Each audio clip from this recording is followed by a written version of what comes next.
All right. Oh, I forgot my music. Got my music for you guys.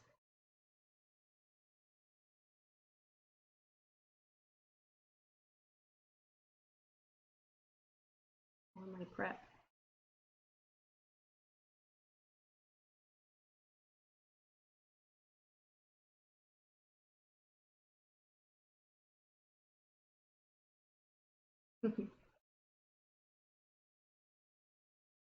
All right.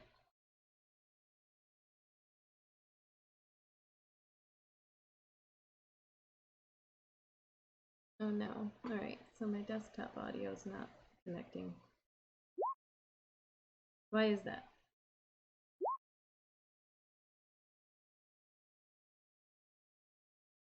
Huh? God damn it. It's always something.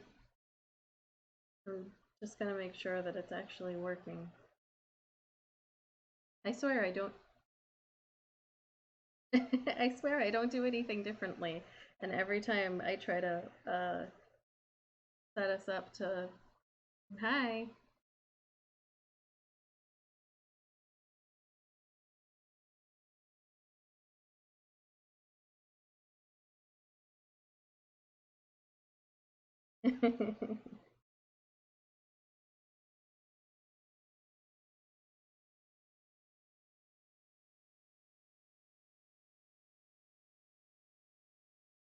Oh yeah, yeah, yeah.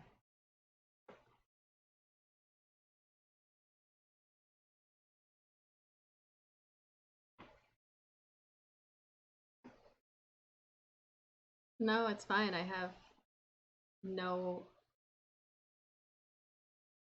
audio connection for some reason from my desktop, from my whole desktop. Oh, you know why? Because that also got fucking. Nope, that's not right.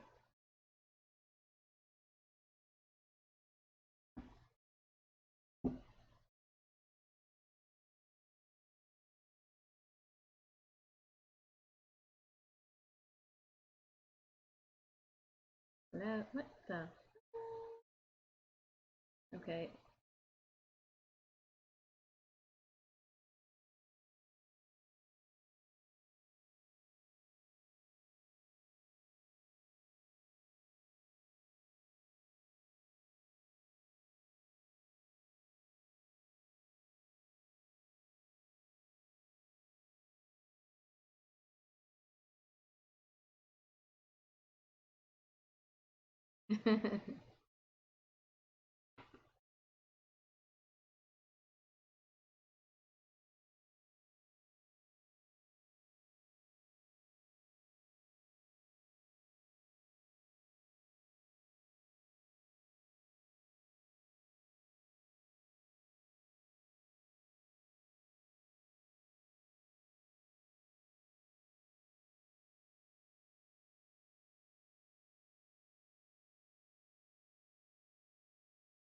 All right. I don't understand what's happening.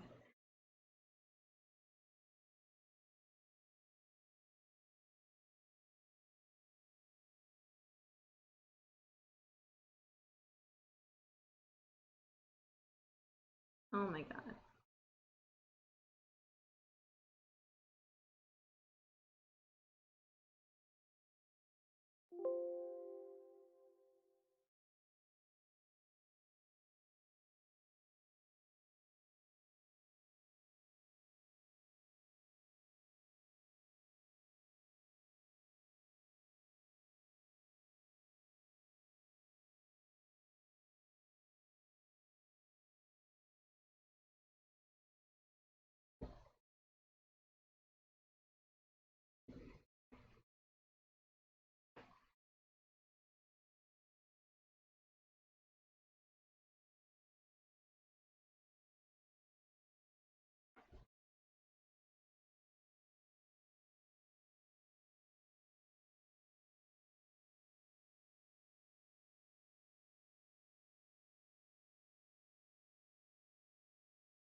I am having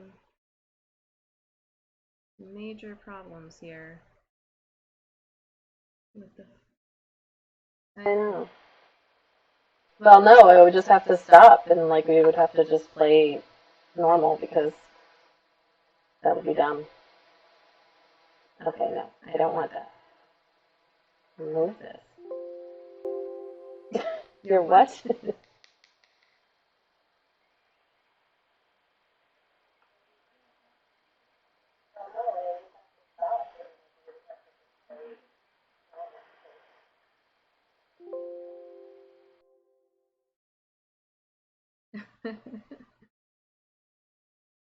Hopefully nobody's trying to watch this because that's.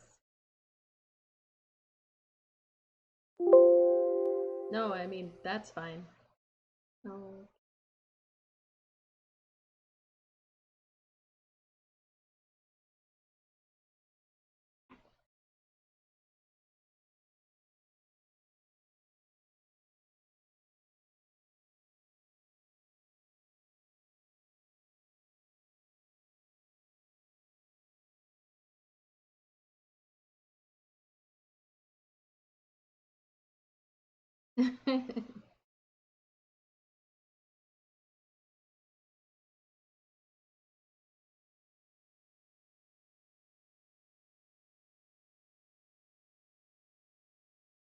This was like legit working like 2 days ago. Yep.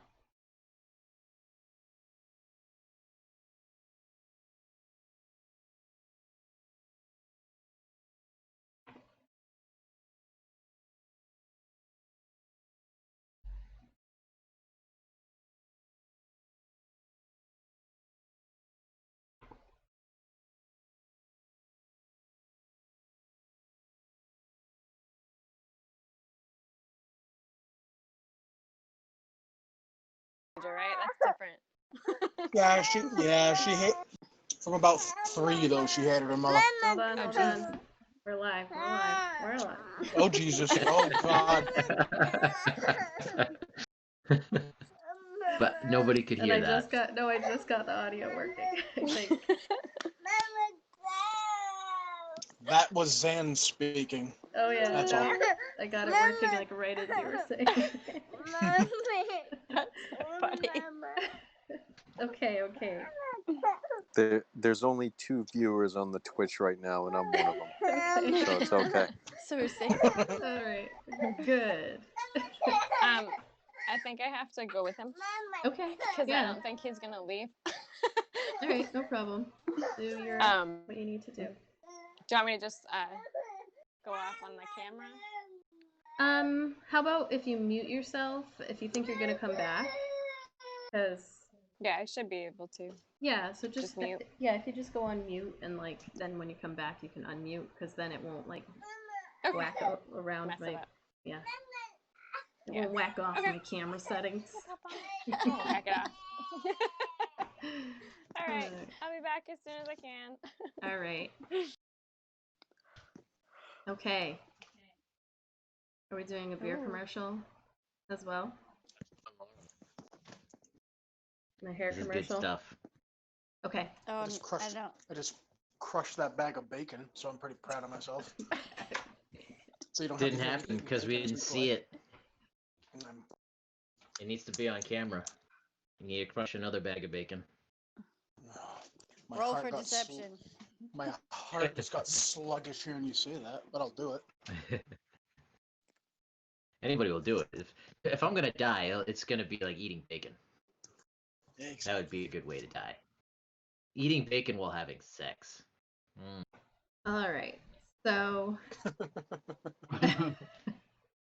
that would be a fantastic way to die. all right, so we are on the 30th session for you guys. And I know, I don't know how we made it that far. So now that I figured out the audio problem, yeah, well, we're just gonna get started because we've already spent 15 minutes trying to get started. So I'm gonna do my recap. Recap. All right, recap time. So when we last left the Bums of Greenest, you were traveling north with the caravan that includes a few wagons full of stolen goods and the cultists tasked with bringing them to Wormspeaker Resmere, somewhere in or around Waterdeep. You disguised yourselves as a merchant wagon transporting ale and have begun the trek through the fields of the dead, along with 7 other wagons, their merchants, their guards, and some random travelers. You've got several weeks of travel ahead of you, which will eventually lead you up the tradeway and past the Trollbark and Misty Forests. Days before your journey began, Arik revealed to the group that he's being hunted by a port lord in a city north of Waterdeep, and that he had sent his love, Leah, ahead of him in an attempt to get her to safety at his home in the Chisenta region. Unfortunately, it appears her escort may have been intercepted, though details are sparse. The only clue really being a cryptic note left in Brewbottle Tavern. Next steps will have to be determined later, as you find yourselves 3 days into the journey and just having saved a lone merchant from assault by multiple hobgoblins and their leader. And actually right now you guys are on the landing page, which I have updated to show where you currently are 3 days in. And I'm gonna flip you over to just the map, just to give you guys an idea of like where you were last time we left off. So it is about like 10:30 in the morning. You guys have just killed all of these hobgoblins here. This map is just for reference, because we're really just gonna start with Eldkin and Taijit, who were the shield dwarf guards that were with a couple of the other wagons. They, had run up and seen that you all were done killing these hobgoblins, and then, they were like, ah, man, you didn't leave any for us. But then they kind of waved back to the wagons that had stayed back about 300 feet or so.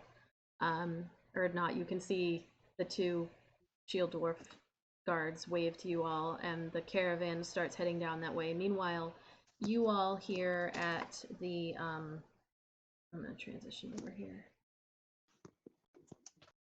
The scene of the attack. You guys see, oh, I can hear myself in the background of somebody.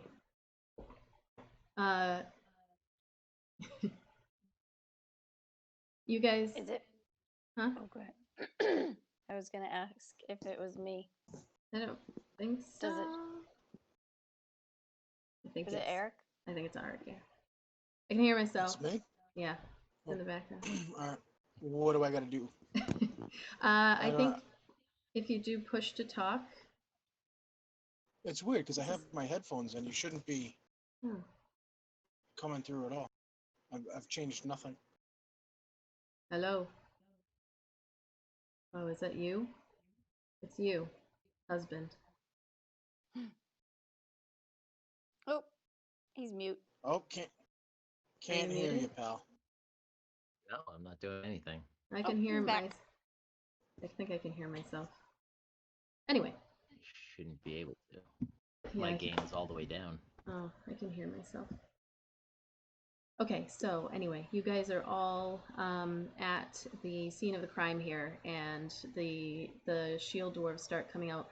You notice that the individuals who were hidden underneath the wagon, they start to pull themselves out, and as you guys are up on that hill area, you see there are 3 guards, but 2 of them kind of pull out from underneath that wagon. One of them has kind of like dirty blonde hair. This is really all you can see. Lighter skin. Another one has darker skin, longer dark hair, and they kind of like pull out a third individual from underneath the wagon, and then another person crawls out underneath, and you can tell by the the garb that there's 3 guards, all wearing like leathers, and there is a 4th individual who comes out looking, more like a merchant, like a little bit more flashy clothing. And so they drag this 3rd person out, and then you see the guard with the sandy blonde, dirty blonde hair comes over. Older guy, he kind of runs up to you as you guys are coming down around the like as you're coming down like around the rocks and everything to come meet. Basically, the way that the caravans are going is kind of like they were up here and they have to kind of like go around and snake down to meet you all. And as they're doing that, this older guard comes running up to you, and he looks a little desperate. And the guard that was pulled out from underneath the wagon has not moved really. And I don't know how I did that. um, so he comes up to technology. He comes up to you all, and he's like, "Oh, thank Timora. Please, my son. Thank you so much for helping. But my son, if can you help him, please?" And he's looking to you all for aid. Can any among you heal? I can heal. Okay, please, this way, please. And you see him like look up kind of like to the sky for a second and give almost like a silent prayer to who you assume, since he said, praise Timora, who's the goddess of luck and good fortune. He rushes you over to the cart, and there you can see a younger guy on the ground. And you notice that the one who's run up to you, he has like some minor scratches. He looks to be kind of bleeding, but he's not. He's just like kind of mildly hurt, and he looks like he had a couple of close calls.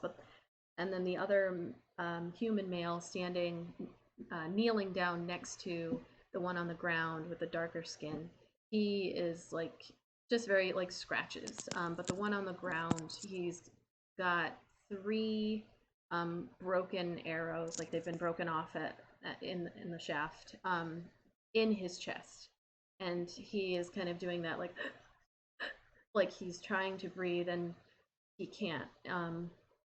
He's starting to choke on his own blood, and so the dirty blonde man, he comes over. He's like, "This is my son. Please, if you can, please help him, Nihilus." And he kind of kneels down next to him and is holding onto his hands, and the young guy's looking up all around and a little bit afraid, and you can tell that if you guys hadn't come, he probably wouldn't last much longer. I'm gonna kneel down towards the boy and cast Cure Wounds. All right, so you kneel down. You don't have to roll because you're stabilizing, but and touch him and cast Cure Wounds on him, and he starts to like breathe again, a little bit more normally. So the arrows are still in his chest. Yes. Yeah, I was gonna say he's healing the wounds with the arrow still stuck inside. Well, you're trying to stabilize him at this point, because taking the arrows out would probably, do him in before you're able to cure him. Puncture wounds, you're not supposed to take them out right away. No. Could we do some quick battlefield medicine and just kind of snap the arrows off? So it's still in them, but just take the shafts off, just snap it. Yeah, they kind of did that already. Like, not.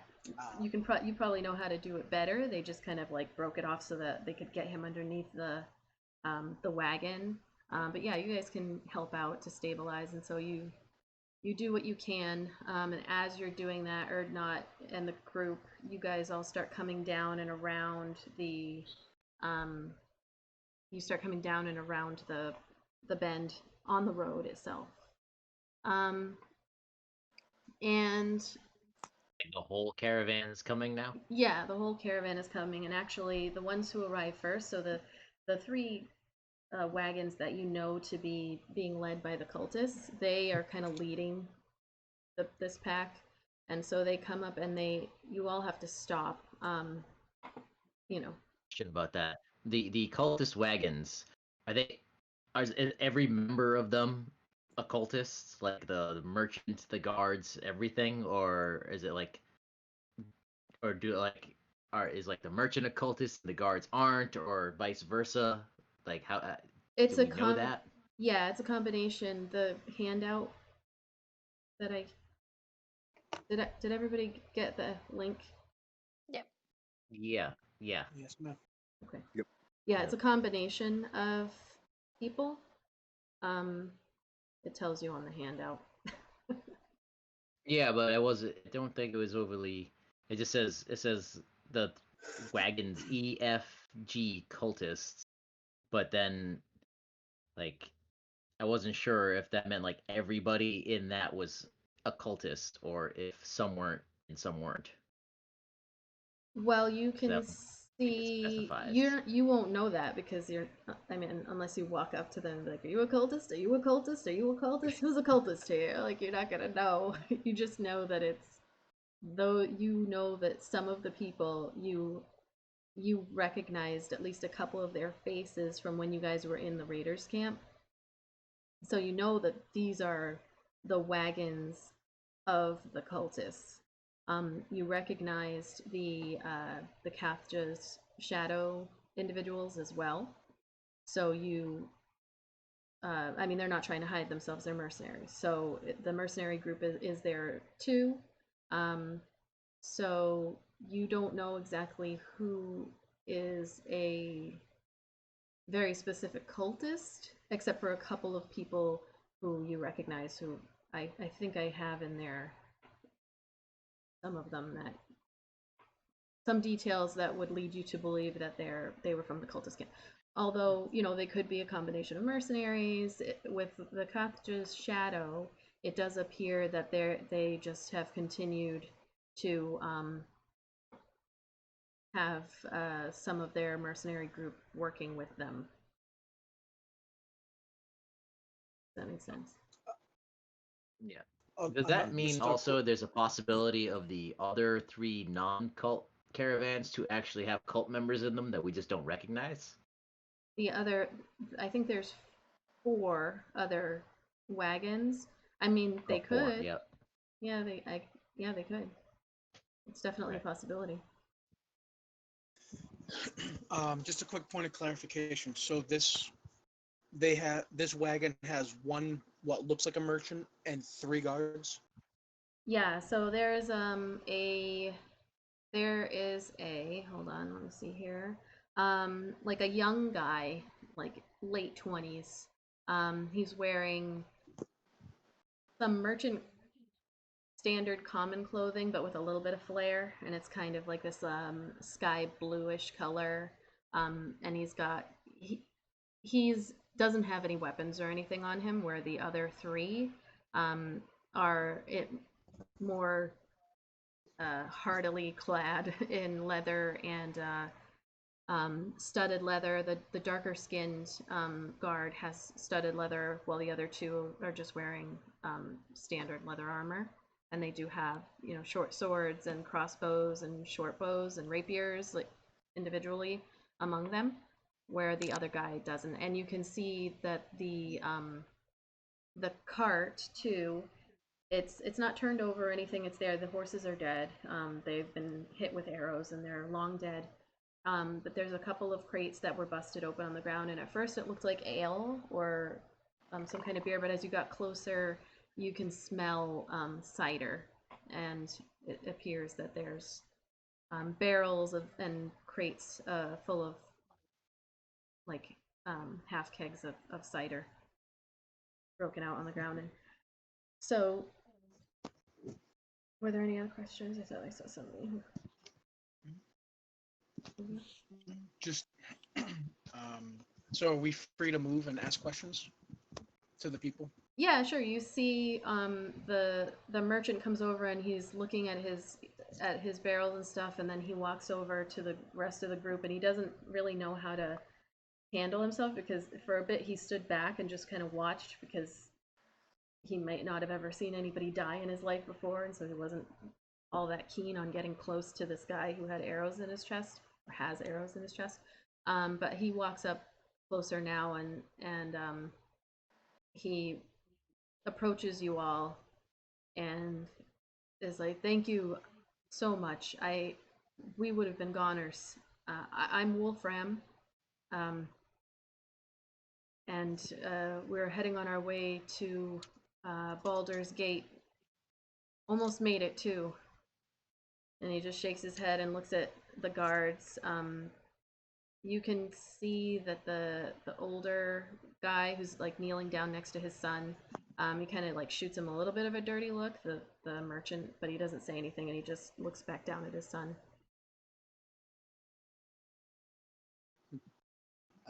I would ask the lead guard, that's the older gentleman there. Well, I'm assuming actually we're down here now, at least me and Zan, right? Yeah, you Yeah. guys, I would say over that time period, it's probably been a few minutes. It would only take the wagons like another 5 or 7 minutes to get down to you, so everybody's starting to congregate around this area. Okay. I would just ask I would ask the lead guard, the older gentleman. I'm assuming it would be. I would ask him how did this happen? Did you guys get caught unawares, ambushed? He looks up at you and he says, "Yes, we've made it quite far actually from Daggerford, and they just caught us unawares. Just they must have been following us and waited for us to stop and try to take care of the horses for a moment, and then all of a sudden, the arrows just flew in from nowhere." Did you weren't part of it? Why were you not part of a convoy? Well, at that point he kind of glances over at the merchant, and you see the expression on Wolfram's face. Kind of, he gets a little almost like embarrassed, but he's like, "That was my fault. I thought that we could do it on our own. This shipment was needed to be urgently brought down to Baldur's Gate. It was already late, and I paid them extra to just go. We couldn't find anyone at the moment that I needed to leave. I thought we could just make it. This was a very major vendor that I was trying to get this cider to, and I made this trek before, and I just thought." And the older guard just shakes his head and like looks down at his son, who's he's unconscious, but he's just kind of resting now with these arrows still blocking. I would now, and Erdnot and the rest of the crew are coming down about here. Yeah, the two shield dwarves have probably come around, and are kind of looking on the outskirts, not getting too close because there's clearly somebody hurt there, and you guys seem to have it covered. I would just look over my shoulder at Erdnot and then back at everybody else in the convoy and just kind of say, and they all thought that you were a fool for hiring this many guards. And then I would look at the older gentleman and say, I hope, well, never mind, I wouldn't say that. I was going to be a real jerk, but I'm not going to. But yeah, I would look actually past him to the merchant. This is the gentleman right here with in the blue. Yeah. And I would look at him and say that I hope that you paid these 3 gentlemen handsomely. It looks like they earned it. And then I would walk away, and I would probably start to loot some bodies. All right. Come over here and grab that great sword or whatever that guy had. Laughing heartily. Oh, that's totally a Mr. Krabs right there. SpongeBob. All right. SpongeBob, me boy. Love Can I me loot money. these guys down there? What was that? Can I loot those guys to the south there? Yeah. So among all of this, as everybody starts coming down around the bend there, you are able to gather about 83 copper. Among this is just kind of like a combined 17 silver, 5 gold. You find a bloodstone that's worth about 50 gold. You find a carnelian. These are going to be gems that it's worth 50 gold. Two, I'll put this in the Discord loot chat too, but 2 sardonyx that are worth 50. After. Huh? Yeah, no, so that's good because it's just easier to organize it from the Yeah. list after. I'll throw that in there. You find on the main bad guy there, on the leader of this hobgoblin pack, and as you're going through his stuff, like they've got like wolf pelts and everything. They smell horrible. He has. I've boiled skulls. That doesn't bother me too much. He has. You find a spell scroll in his pack. It's rolled up in a tube, and obviously, well, not obviously, but you get the impression that this was looted off of somebody else. Like he didn't like create this and have it on him. It was probably taken from someone. It's in a tube that's got like a little bit of gold inlay in there, so he most likely was holding on to it because it was shiny. And I'm gonna tuck that into a pouch for discussion later. And as you're going through, you also find a small glass vial that contains this fluid that's kind of like a milky reddish black. And as you kind of swish it around, it's the consistency of syrup. But it's corked right now in this vial. I'm gonna do the same with that. Okay. Let's put it in a pouch. I'll talk to everybody when we have a quiet moment. All right. What did he have for What did he have any weapons on him? He had. Hold on 1 second. Sorry, guys. I know I'm actually quite vocal today, more than usual. He had a long sword. Chat it up. And a long bow, but nothing special. These would have been like kind of rusted and not well taken care of. Seen a lot of action. Just utility. I'm gonna take the longbow. Okay. I'll take the longbow. You also find tucked away in a pouch at his side. You find this globe, and I'm gonna get a good description of it for you.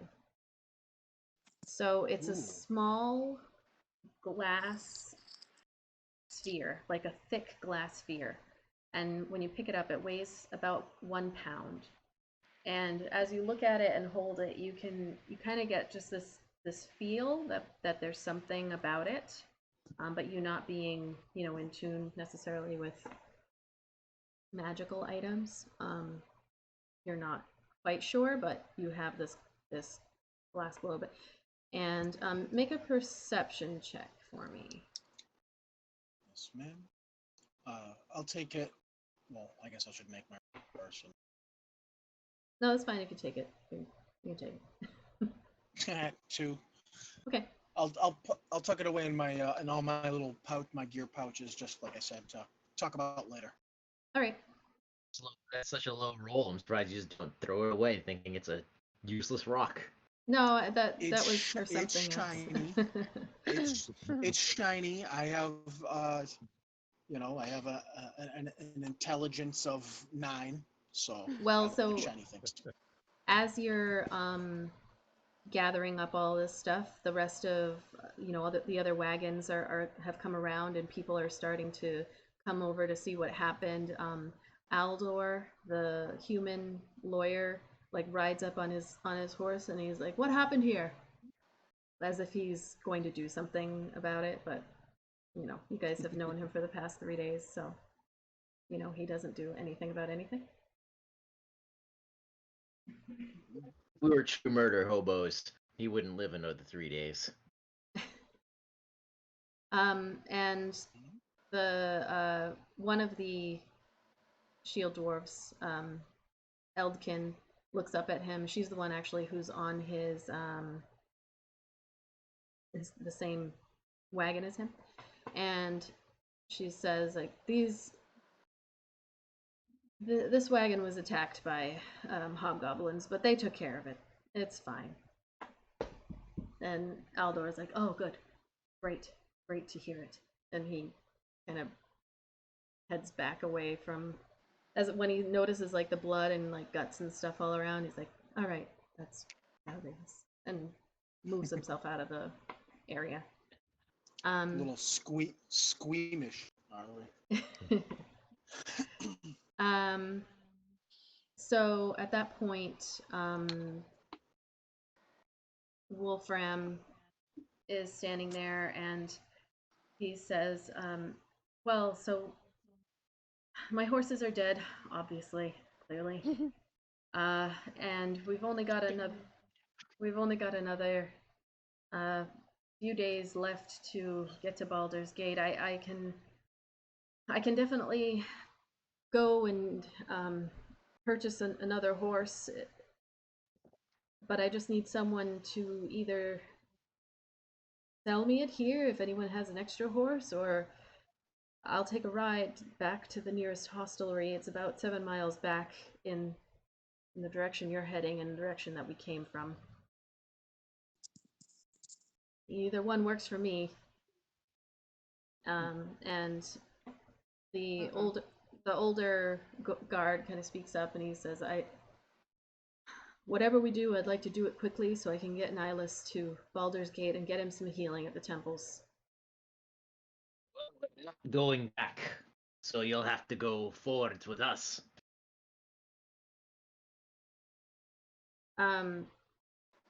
Well, so Wolfram looks and he says, well, if someone can just bring me, there's a hostelry about 7 miles, like I said, back that way, in the direction that you're going, but we would have to move the wagon, and I can't go back with the wagon. And so the dark-skinned guard says, like, if someone can bring him back while we wait here, he should be back in half a day. As long as you just buy one horse. And he looks over at Wolfram and nods. He said, I think we would only need the one to make the final journey. I've lost some of the cider anyway. And Eldkin and Taijit, the two shield dwarves, kind of come up and they're like, we've got to move this wagon out of the way anyway. Shift these bodies. It'll take at least an hour to move everything so that we don't run over anything important, move all of this stuff. And at that point,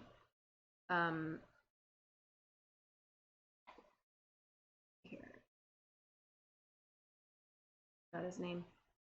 The pole rides up on his his large horse. Poland. And he looks down at everyone from his steed, and he's From like, yonder height. yeah, he's like, I'll bring the man back to the hostelry. We can just set up camp on the side here, and we'll be back in less than half a day.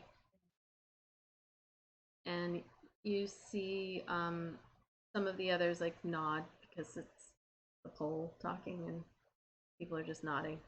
And Wolfram looks at him and says, thank you so much. If we go quickly, then I can be back quickly and we can get this all taken care of, and we'll be out of your way. And he says, come on, let's go. And he like, okay, hops up onto the horse. And meanwhile, the older guard, he stands up and he looks over at you, Zan, and he holds his, well, no, because coronavirus. He like does a little nod, and he's like, Coronavirus. Oops. no handshaking. Getting real. Shit is getting real. And he says, I'm Emil. I appreciate so much what you've done for my son, and I don't think I can repay you other than with coin. He reaches Zan- into he Zan- starts reaching into his pack to fish out some money. Zan's gonna hold his hand up and say, "I've already been paid. I've been paid to protect people along the road. Payment's not necessary." And he smiles and nods his head. He says, "Thank you so much. Again, this is Nihilus, my son, and this is Peter." And he points over at the other guard, who just nods to you all. He says, "We can, I'll move. We can move him off of the road and then get started helping to shift everything out of your way." And so that's what they do. So over the next hour or so, because there's so many people, what you do notice is that the cultist wagons kind of like pull off to the side, and you see actually James, one of the Kathja mercenaries, comes over. The one who kind of has the stutter that you guys have noticed, and he helps out, and so does. Let me see, which one was the one that dances?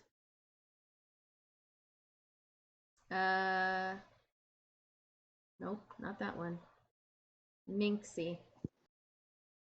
This halfling female she's not wearing the Kathja Shadow mercenary gear, and she comes over and helps as well. But the rest of the wagons on that cultist side don't help. Lida, who's the guard from Ed Hillary's wagon, the moon elf, Lida helps, and you notice that the majority of the guards and actually the brothers, the merchant brother half elves, help as well. And so between all of you, you're able to move the wagon off of the road, clean up the broken bits of everything so that you guys don't ruin your own wagons trying to get past it. You pull the horses off to the side. I don't know if you guys want to do anything with those horses. Over your go. Is Horse Abaddon meat. gonna be the up? meat. I was gonna say, is Abaddon gonna be upset if we make jerky? No. I have lots of I mean, rations. it's gonna go to waste anyways. Okay. They're So you guys already are gonna dead. carve up the horses, or what you can do is like start carving them into pieces that are gonna be movable, because you're not gonna technically make camp right there. You just gotta move off a little bit if it's not like the best area to set up. So everything Is this kind all treetops or grass, like bushy? grass. Like Well, high oh, this. grass and bushes and yeah, stuff like that. Oh, okay. I thought it was all treetops. Okay, Yeah. so that makes it a little bit better. I was like, fuck. I was like, shit, man. If that's all trees, we're so screwed. No, so you're able Okay. to pull everything. Oh shit! What did I just? Yeah, you're able to pull everything out where you need it and gather all the stuff.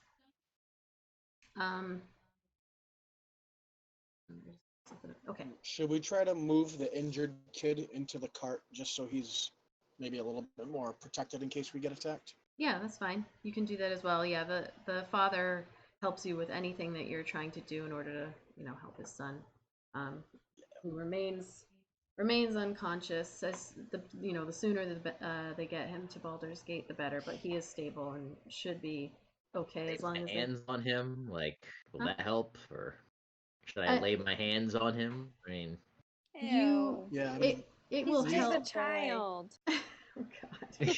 Wait, how I mean, young are we talking about here? No, he's in his 20s.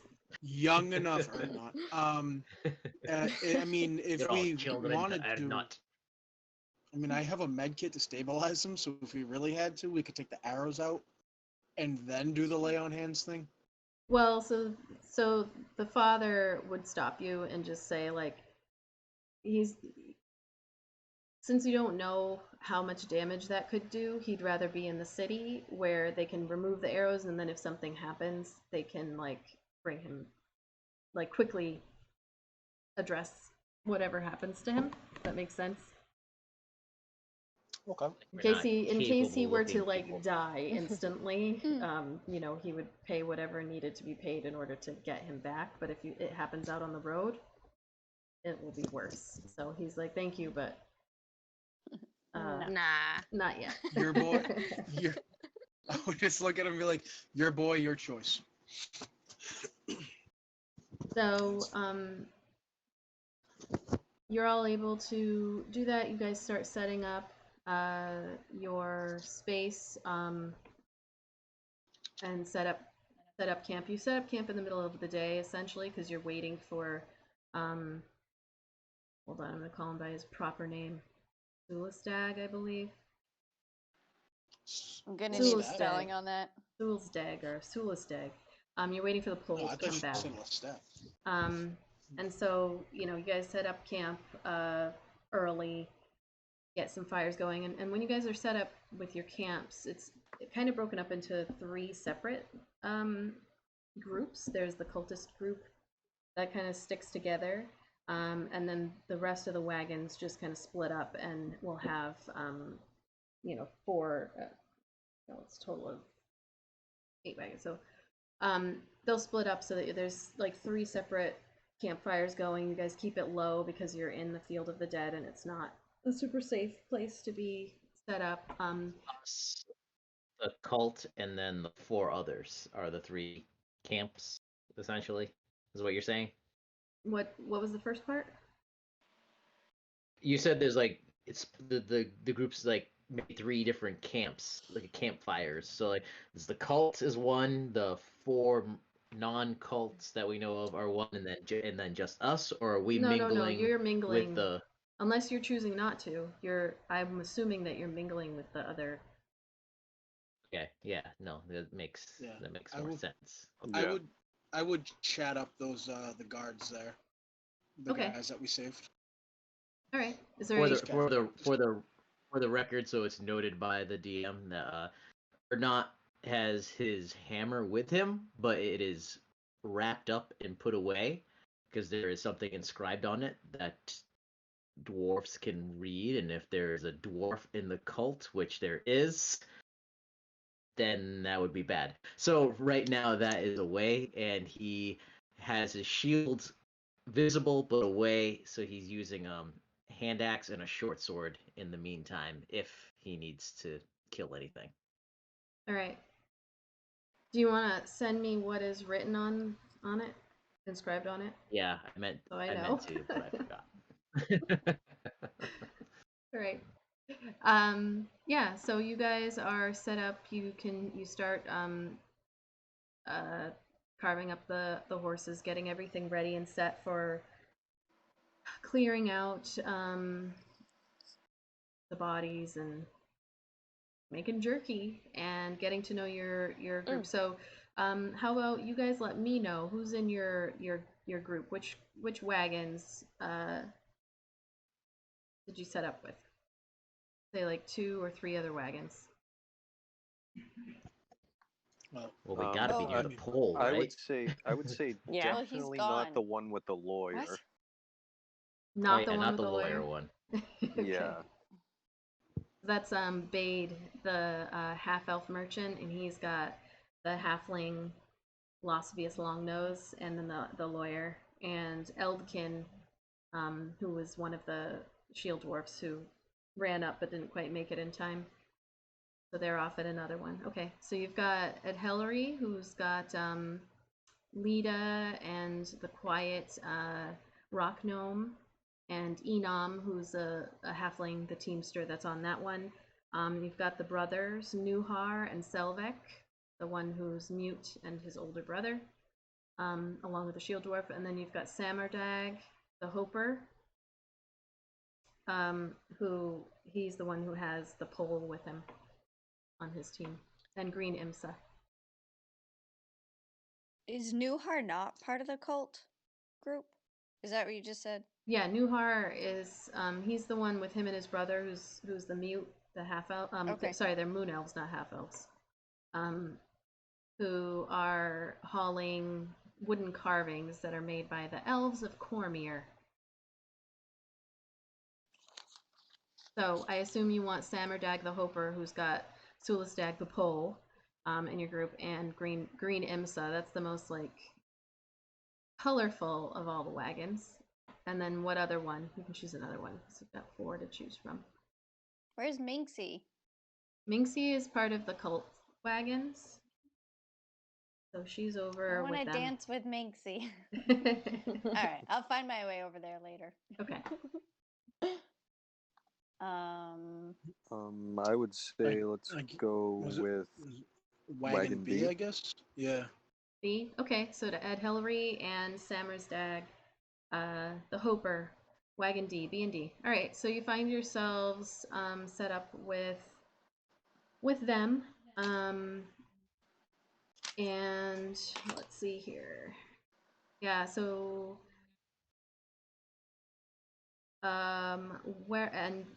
so Werond and Samerdag, not Samerdag. I'm getting him confused with Sulasdag. And everyone are all around there. Is there anything you wanted to know in particular from those guards?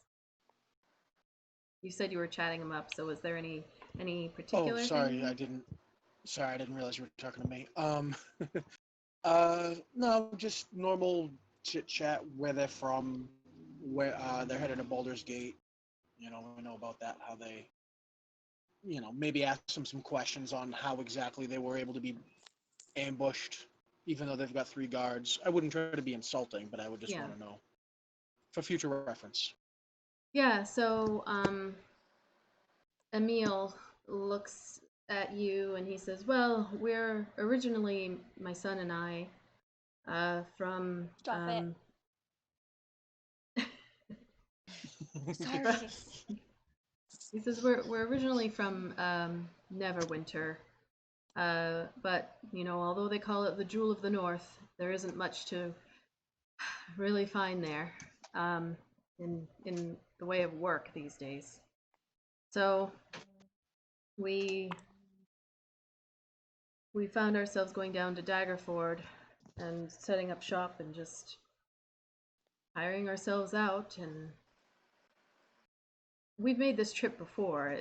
I think, honestly, we just got cocky and didn't pay attention when we thought it was, midday. Typically things happen at night, and they just caught us unawares.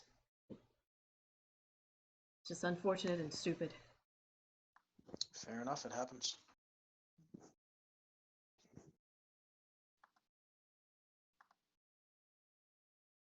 I'll be right back, guys. Sorry, my thing's messing up. Anyone else? Any particular questions? So you've got, let's see here. So you have the Hoper, and actually, so the big jolly merchant who is hauling all of that expensive porcelain. He was like, "You're right to praise, Timora. It really is great fortune that we came upon you. It could have been so much worse, and your son will live." And he's always thinking of the bright and sunny side of things, and so he's like, "Huzzah!" And he looks over at you, Erdnot, and he's like, I feel like this calls for a celebration. Erdnot, you've got some ale. Any to spare? No. Wow. Well, I have some to spare. And he goes into his breaks out his. There's plenty of cider to drink. Yeah, it's all over the ground. He breaks out like his own little personal stash. He's got this like very small, like bit of ale, and he pours just a little bit so everybody in your group can have some, and everyone kind of cheers, and Emil smiles, and everyone takes a drink. Anything else? Anyone wants? Huh? Onthar what's his name? Onthar Faroum. Yeah, he reminds me of that guy. Ask him, do you have any kin in Enterel?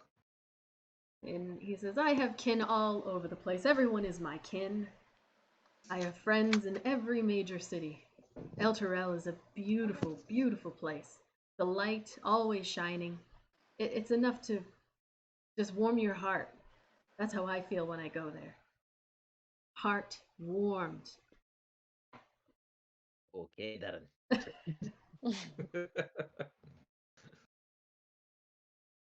Okay. So Who else is in here? Green Imsa is there. Like, this group's all humans. That's why I don't want to talk to any of them. Yeah, the dwarves are in the other group over. I mean, you guys could still mingle. You're just at this moment kind of sitting around, setting up your camp, and talking to the people that are in your camp. You do see Abaddon, Minxie, like she disconnects from the group that she's with, and she's doing a little dance, and she goes and picks some flowers, and you kind of oh my god. You kind of get the impression that like something's not all like there with her. But she's out there and she's dancing away and like humming and doing like a little and she's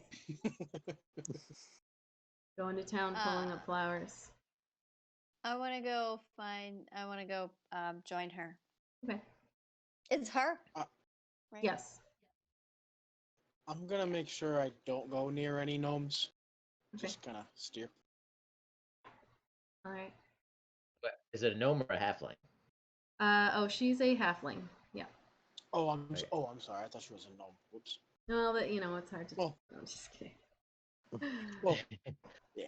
JK. There is a gnome with us in Wagon B. Yeah. Yeah. Yes, Well, there is. I avoid the gnome. Okay.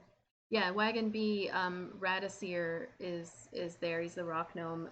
Which, by the way, so during all this, Uncle Ari was just like, "This is done," and he like got up on his horse, and he's just been kind of quietly sitting by himself. And Micaiah has also just been helping out. And Ari has not gone over to Radisir just because he's seemed to be just quietly on his own. He sits there, but he doesn't really talk to anybody. Let's see. Okay, so Abaddon, you go over to Minxie, who's dancing a little bit, and she sees you, and she's like, "Oh, hello." And she's still dancing, picking flowers. Oh, I'll say. So, what did you find? Anything beautiful out here? Yeah, I found these purple flowers, and she holds up a purple flower. She's like, I have no idea what it's called because I don't know anything about flowers except that they're beautiful. Can I go close and take a peek? Yep. I want to take a sniff. Okay. It smells lovely. Of what? The flower. You're not gonna smell her. Her flower. I can't move that. And you can tell Smells like halfling. it's a pretty common, like, it's very obviously a lavender flower, so like anybody should know what it is. But something's not right with her, so you just kind of let it pass. Give her a pass with it. Is there a check I can do or anything that would give me a better idea of like what's wrong with her? Roll for the mental impair. She kicked in the head by a horse or something? You could do like an insight. You could try an insight check, but how about are you trained in medicine, I guess? No. Oh. Okay. Holy Yeah. crap. So I would say that you won't be able to tell like what's wrong with her necessarily. Like you don't even know if really anything is wrong. You just kind of feel like maybe something's wrong. She's like Okay. really weird. But Scan. huh? Can she cast cat scan? Is she Ari makes a magic MRI. singing music or anything funny like that? She's singing while she's dancing. Yeah, she's like humming and stuff to herself. Make a perception check though, while you're at it. With her. Do better than I did. Oops. Oh. It's blinking when I go over it. Sorry. Did that work? No, of course not.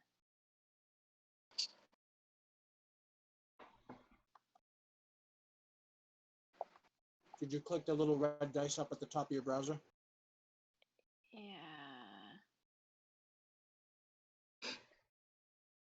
I'm sorry. No, that's fine. It's just like flashing a lot when I go near any of the dice. Okay. I thought it was because I had my phone on the computer. Oh, here we go. That's something.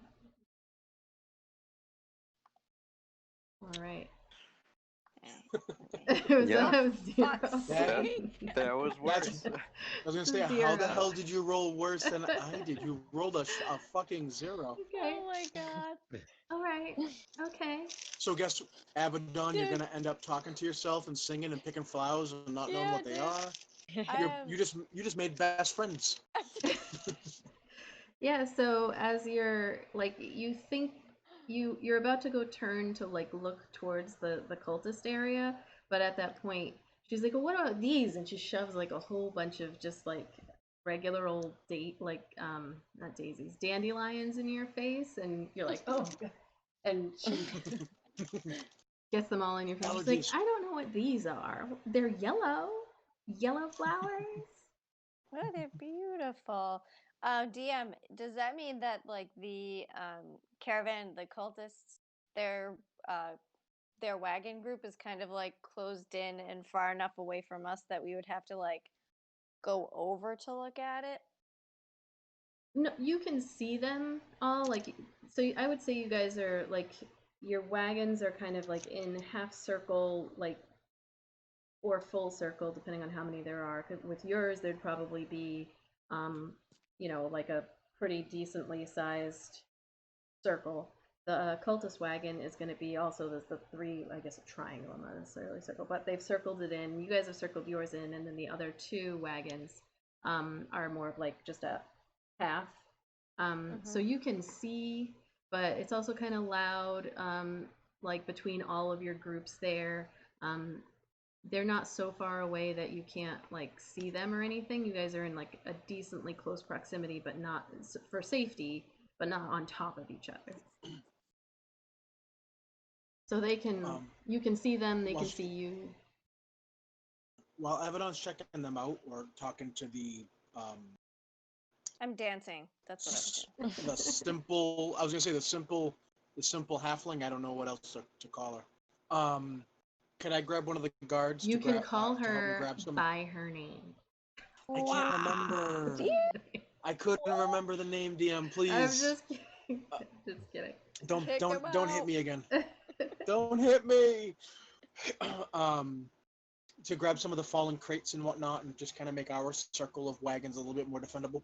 Okay. If what time of day is it? Is it like nighttime now that we're all sitting by the fire, like after dusk? It's starting to get close to, like, the sun's still up.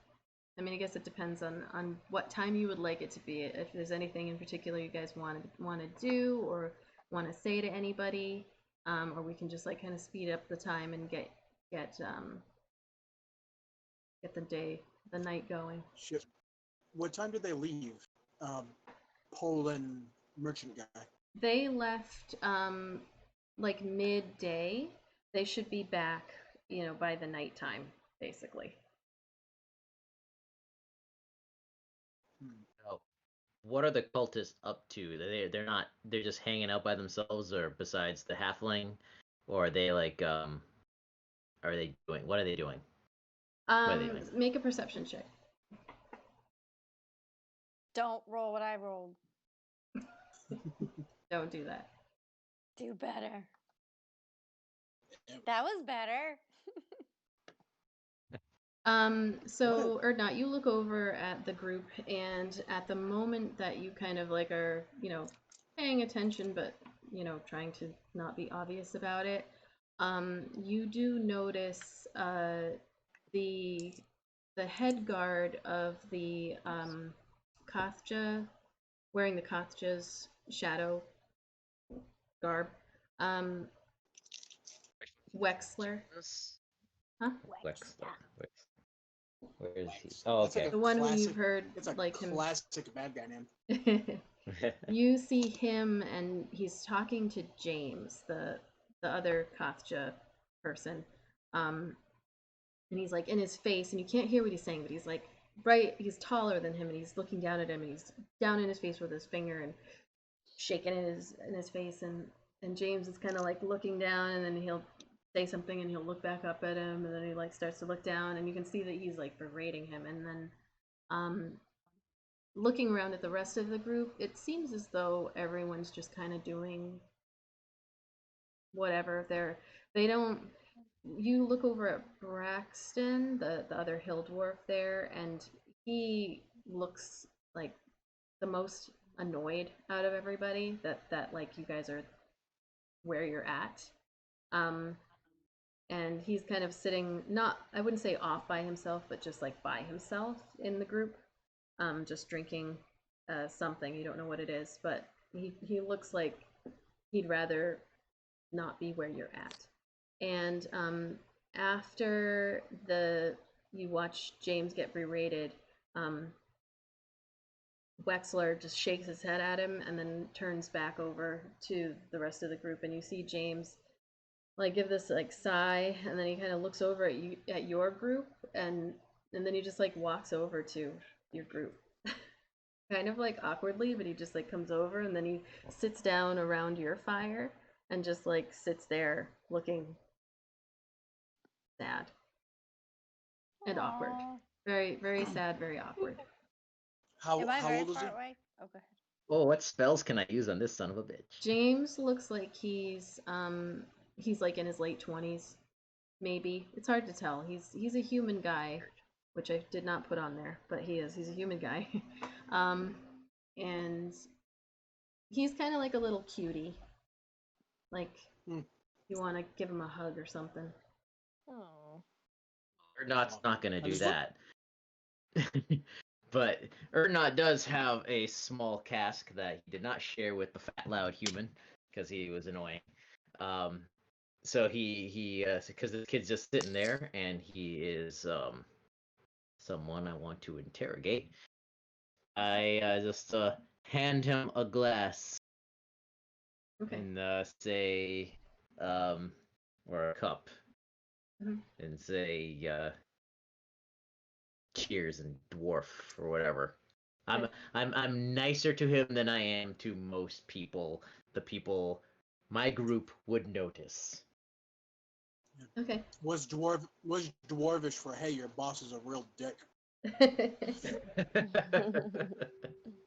So you all notice Erdnot like kind of he gets up, because he'd have to get up and go over to James and sit down next to him, and then hand him something to drink. And James like looks a little startled, and he sees you come over, and then you're handing him, so he just like he takes it and he looks at it. And then when you say whatever, he's like, cheers, and he takes the drink.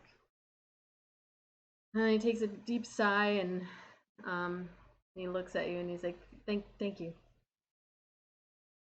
It's been a rough day. I look over and I just be like, hey, your boss seems to be a real prick, huh? What's up? What's wrong with him? Subtle. Way to be subtle. He looks over, and he looks like he has this little like look of terror on his face. He's like, no, I messed up, and I, you know, he's my boss. He takes another drink. Okay, my fault. I'd look over at Erdnot and then back to the kid. I'd be like, and then I'd look back at Erdnot and then back to the kid again, and I'd be like, I'd just kind of get closer, be like, yeah, my boss is kind of a dick too. Pat him on the shoulder and I'd walk away. He does like a little like looking back and forth between you two, and then is like takes another drink. Pretending get that wasn't involved, even Jinx. said. I would say it quietly Erdnot enough just that kinda- Erdnot wouldn't hear. So Erdnot, you can make a Erdnot perception check, is- Oh, okay. unless you're not listening. Oh, I'm listening. Okay. Well, I mean, See if you can well, hear him. I'm assuming that Erdnot would know that this is all just kind of like a trying to butter this kid up. Dwarves don't understand that kind of humor. Was that 15 year roll again? Yes, I got another 15. Okay, yeah. So you heard him say that. And you can see James now looking like a little awkward and uncomfortable. Or not ignoring it. Points at the symbol for the Katya shadow on his chest and says, "How long have you been a part of the group?" He looks down and he's like, "Oh, I just joined like maybe 6 months ago. I'm not really anybody. Nobody special." Everybody's Sit, somewhat boy. special. Tell me some of your glories. Um, He pours a little bit more into his cup. he takes the cup and he's like, "Well, this is actually my first job. I I've just never been really good at much, and I've always heard of really famous like sellswords, and I was hoping I could join mercenary group and get really famous, and that's what I'm trying to do. I just need to get there. Just need to be stronger, I guess." What made you think you would find fame with this group?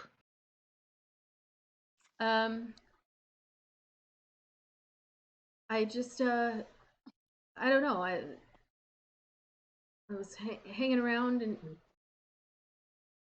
Avkatla, and it, this one was hiring, and so I joined them. You spell that. Avkatla. Athkatla. Yeah, that's the Right. Huh? I was just psyched that I got a fictional name correct.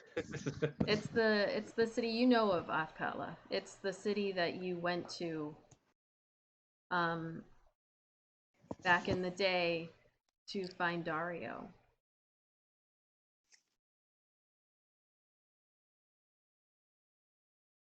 So you know Afkatla well. Yep. So he just says, I just joined it, and I'll I'll get there one day. I'll just keep working hard. But I indeed are not thinking.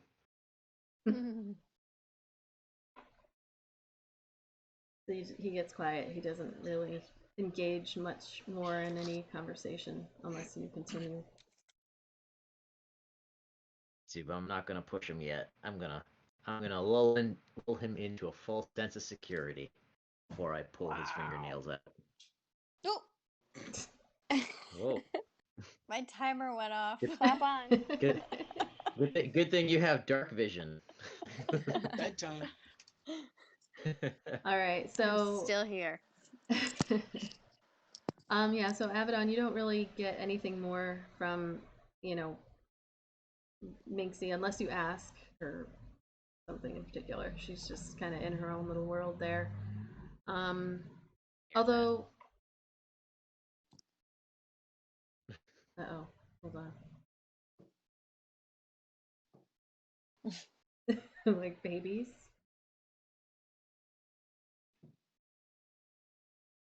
In this room. Okay. Although you can, yeah, nope, that's fine. So the night goes on. Can I go back to the camp with everybody? Sure. I don't want to stay with this freak. All right. I call her simple, and everybody gets mad. You call her a freak, and everybody laughs. That's not fair. But look at I do want Abaddon. to say, like, yeah, that's true. I do want to True, say, she is a like, demon. I'm like, well, I'm gonna go now, so I'll see you later. They're like, okay, bye. Bye. Great to dance with you. What was your name? It was fun. Oh, people call me Avi. Okay, Abby. I'm Minxie. But you already know that because she introduced herself to everybody in the beginning, so you know she's Minxie. Nice to meet you, Minxie. And I'll just wave and skip. I'm gonna skip away. Okay. Go back to the camp. Before dark, right? Yeah, so so the day goes on at a certain point near the end of the day, like as it's starting to get dark, and you're pretty sure that the two are going to be returning fairly soon. Aldor comes over to you, Arik, the lawyer. He comes over from the other group there, sits down, and he's like, "So, I heard you were really brave earlier. That's great. You sounds like your boss got what he paid for." I like to think so. And I would just reach into my armor.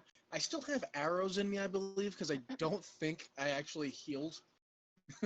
So does that mean that since I got shot with arrows earlier, that they're technically still embedded in me? Well, I mean, I guess that would depend on what you guys did. I'm just gonna look at him and I'm just gonna snap one of the arrows off. If it's in me, I'm just gonna look at him. I like to think so. Snap.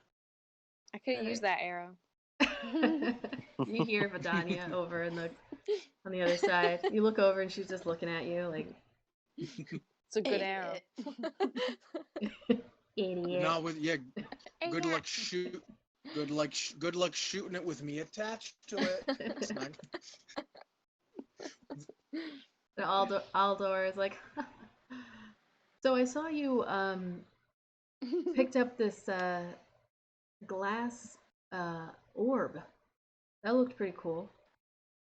You know what it is? Not a clue. You mind if I take a look at it? Yep, I do. It's mine.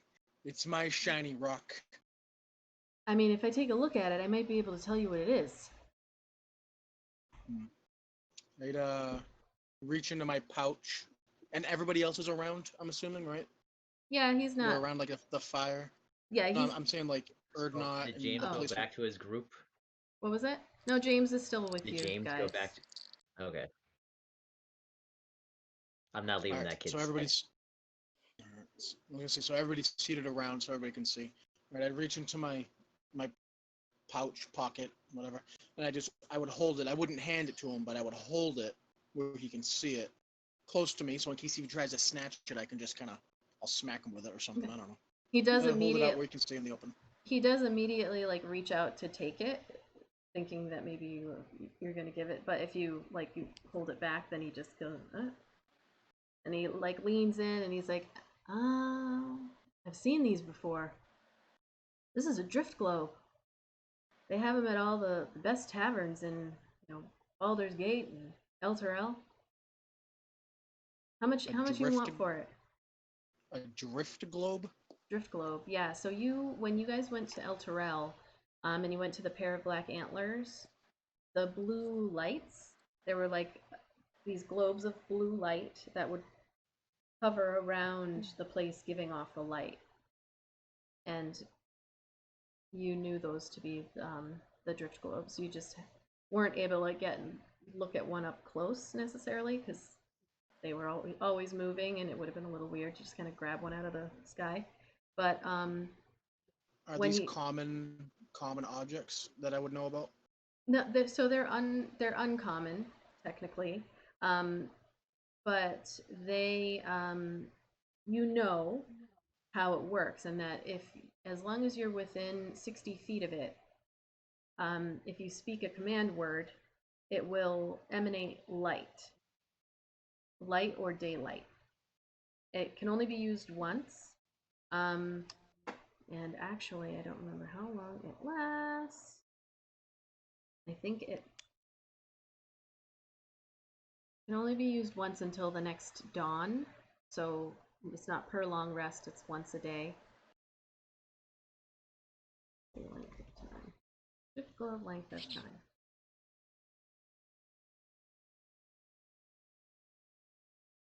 And okay, an hour. It works for an hour. So if you speak, you can speak another command word as an action to make the illuminated globe rise into the air and float no more than 5 feet off the ground. And it will hover that way until you or another creature grasp it, and if you move more than 60 feet away, it will follow you. And it will take the shortest route to get to you. So just something Aww. to think about. It's like a little So buddy. I was gonna say it's like a flashlight magical puppy Yeah. that works for an hour. I think I can use this in the future, so I would just tell him no. He's like, come on. I'll give you 400 gold for it right now. 400 golds. Yeah. Right now. 5, and it's yours. 425. 450. Well.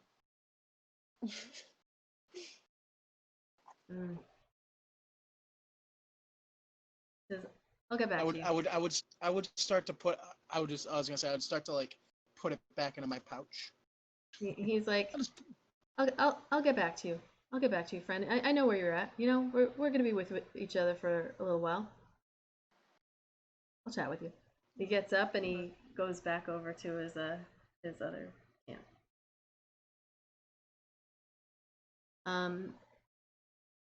All right. Would you guys want to like chat about what you found? There was that liquid. Yeah. Did you like inform the rest of the group there? Yeah, I would Just sitting since with us. since we're alone now. Yeah, I was gonna say, is We're that not other kid alone. with us still?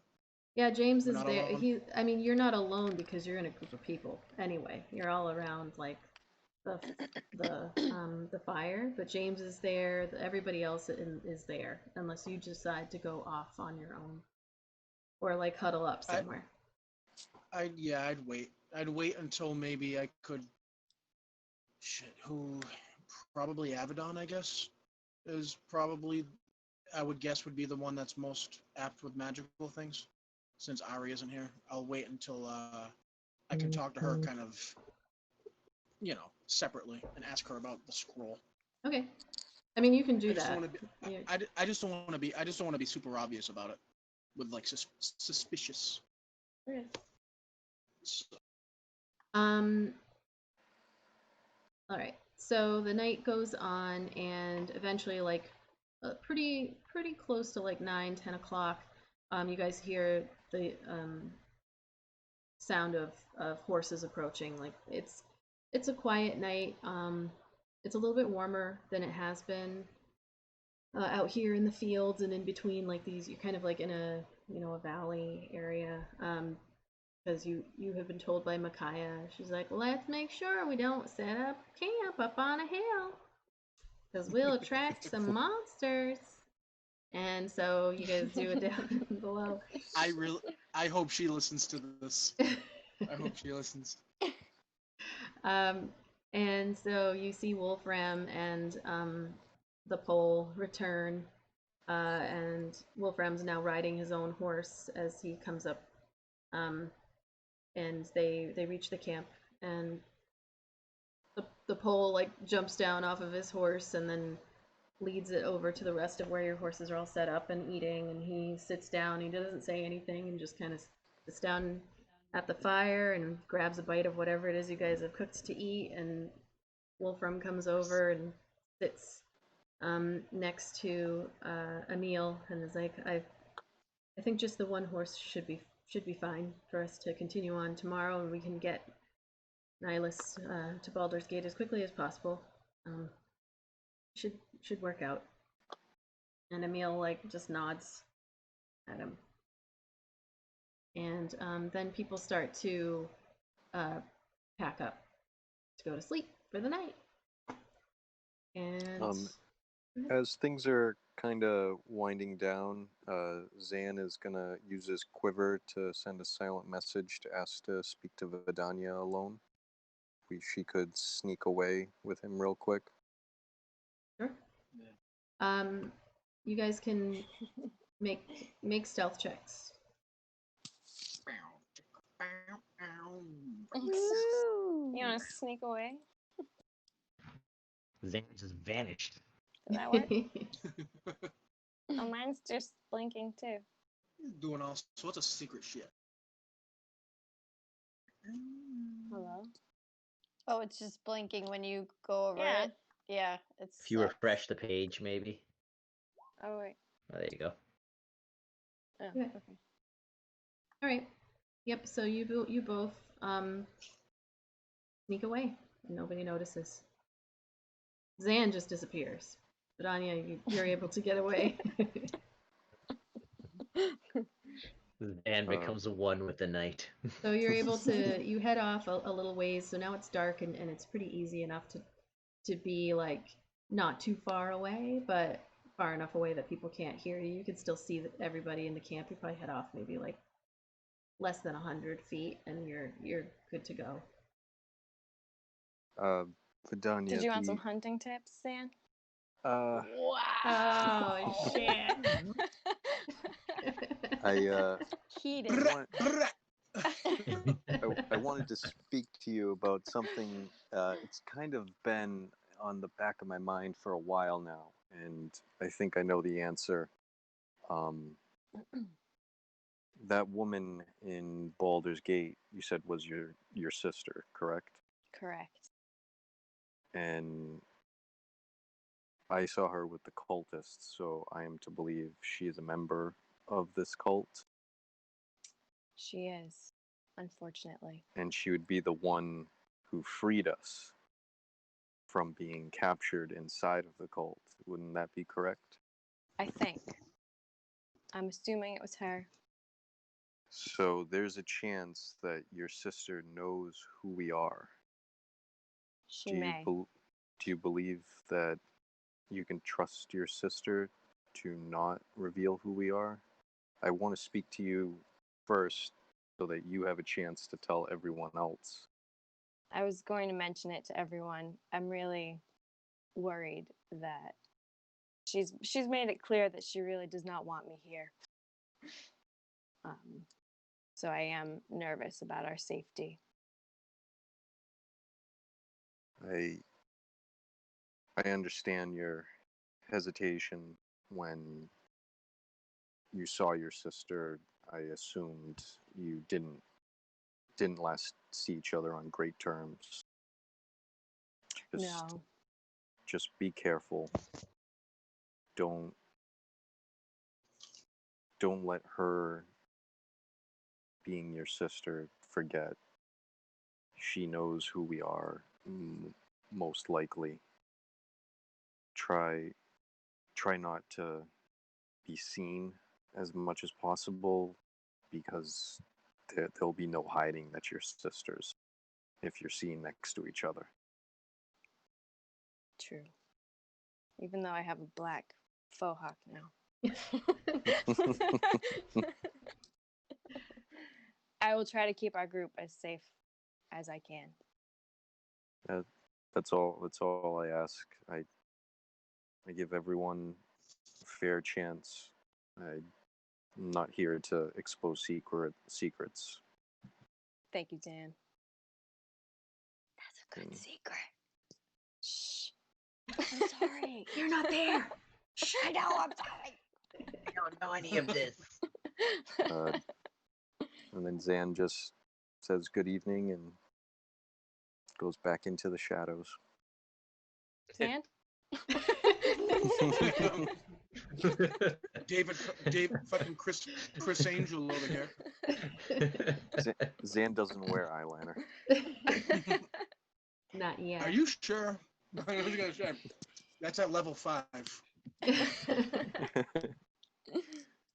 All right. So, so you guys head back to the camp on your own terms. And you guys, unless there's anything else you wanted to achieve this evening, you go to sleep. Right. Well, are we taking watches? So the camp, the whole group coordinates the watch. Which, if you want to volunteer for first watch. Well, I wouldn't go to bed just yet. Okay. When everybody goes up, they kind of like mosey off to bed. I'd like kind of just reach out and just kind of grab the sleeve of Avedon, just trying to keep her like behind by the fire while everyone else leaves. Huh? Like, hey, don't go anywhere yet. And then, Ernot had spent the whole time next to the kid, kind of giving him drinks, giving him food, but not pressing him about the cactus shadow, but just kind of being very nice and encouraging. In case he gets upset again, he can come to me. Okay. I'm a nice guy. See, Erdnot has no. You have no comprehension of what it's like to be nice to a human. So has anybody here seen Terminator 2? Yeah. When young John Connor tries to teach a Terminator how to smile, and he's just like, "Yes, did you smile?" He's like, Yeah, that's scary at fucking all. yeah. That's Yeah. Erdnot right now. At a certain point, you James hangs out with you guys for a little while, and then you hear his name get like barked from the other camp, and he straightens up and he's like, I gotta go. And he doesn't even get to put down his glass. He like stands up and it falls, and he's like, I'm so sorry. And he doesn't know whether to like try to help pick up or just go, and so he just kind of gets up and he runs back over to Wexler, who's there like shaking his head and looking at him like, you fucking idiot. And he comes over and they go back to the rest of the group, and you do see standing next to Wexler is the human female who's also wearing the Kathja's leathers. The one Philok. You guys, like, over the several days, you've heard everyone's names get passed around, so you see that she's also standing there with. She doesn't really have any kind of expression on her face that's like she's mad. She's just kind of like a little bit amused by the whole thing, and kind of as James runs over to meet up with Wexler, you see her kind of like look over at your group and look at everybody, and she looks at you, Erdnot, and then she does that like, and then turns back to go back to the group. Ernot just smiles with his back turned to them, to the cult.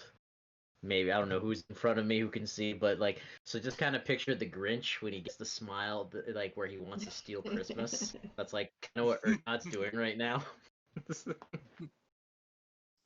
You see there's a like really, really creepy smile across Ernot's face. You're all caught off guard because he never smiles. Yeah, Zan is physically disturbed by seeing Erdnot smile. It's so jarring. Zan is just going to go back into the shadows once again. So before bed, I would Eric would pull out I would pull out that scroll, and I'm keeping it close to my body, just kind of like sliding it over. I don't care if our group sees, I just don't want anybody else. Okay. Like, that's not part of our crew to see. And Okay. I would just kind of hand her the scroll, and I would ask her quietly if she knows what it is. Tell her that I found it on the body of the leader of those goblins, hobgoblins, and I just ask her if he knows what it is. Okay. So Abaddon, you pull this scroll out of the tube that's got the little bits of gold in it. It's not really all that fancy of a thing, but the hobgoblin It's thought shiny. it was. It's shiny. It's pretty. So you pull Ooh, I wanted. the scroll out and unroll it. Roll me an Arcana check. Come on, Abaddon. We got this. Don't roll a 0. Is it doing anything? Yeah. Alright, let me refresh again. Are we Did it whispering pop up? because we're near the fire? No. Oh, fuck off. Excuse me. Alright, hold on.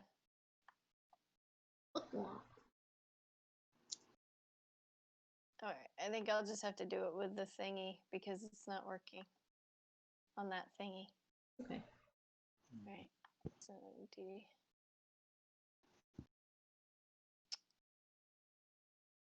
As Abaddon studies it, I'm just gonna look down and find it. I have no clue what magical things do. Is this shit glued shut? Yeah. I can't open this scroll. All right. I don't know why you're like rolling under a torch. You see that, guys? Yeah. You see There's what? that popped I up saw that earlier for earlier, something too. Yeah. Here, here's Yeah, what I'm the gonna. torch says T T T T T T T. Yeah. Yeah. Clearly, that's not Abaddon because she wouldn't roll that low. That's probably No. why. That's probably why you're getting messed up. Oh, okay. I'm gonna take it out of your journal so that you can't. Okay, go down to your. It says as. Yeah, so go down to your as and change it to your name. Okay, I can do that. Okay. I got it. She's a magical, mystical We're torch. figuring this shit out. And the cat butt right in the camera. Jesus.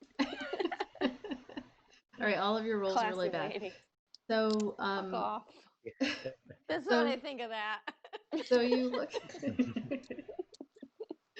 You pull out the scroll and you look at it, and what you can tell is that you can't read it. The words are all like shifting on the page, and you have no idea what it says. You can't even get a sense of like what this scroll is. Liz, But she's really rubbing it in there, but well, I'm just joking with you. so you know that if you could read it, then you know that it's like a spell that you would be able to cast. So what you know is that you can't read it, and so therefore it is not a spell that you have access to. So you don't know it. So you don't know what it is. You don't know shit. Ernot has a spell where he can comprehend languages. You want to go over and take a look? Let's say Ernot's walking past to take a leak, and overhears her saying, "I can't do this." Right. And then That is not what I sound like. So if you take, are you taking the Kinda scroll? might sound- Take a look at it. yeah, Ernot will grab it, and I'll cast comprehend languages. I'll read You it can for the So, duration. Wait, you hold understand? on. Uh-huh. So You you can- take the scroll, and when you look at it, the words on the page stop, don't move. You don't need to cast your spell, because the moment you look at the scroll, you can see what it is. The words that were shifting, they all stop shifting, and you're able to immediately read it. And you know that it is a spell scroll of Thunderous Smite. I Ooh. already got that. Yep. You're such a show off, Artie. Well, so a spell scroll. It's mine. Spell scrolls mean that it doesn't use your spell slot, so that's why they're helpful. And I don't know if Thunderous Smite requires any kind of material. I don't think it does, but No. I don't think so. No. So you know that this is a spell scroll of Thunderous Smite. And only you, actually, can use it. What about Findies keepsies are not. It's mine. It's what pretty. about It's the what pretty. about the gnome? Can he write it in his spell book and use Ari? it or no? So Uncle Ari gets up off of his horse and he's like, oh, I'll take a look at it. And he comes over and he looks at it and he's like, I can't read this. And he hands it back to you. Like he takes it for just a split second and then he hands it right back. It's like Got a chip on his shoulder tonight. it doesn't mean anything to me. What is this cat butt doing? Luckily, it's very covered in hair, so. Ew. It's just like shimmying side to side a lot. It's disturbing. She just won't move.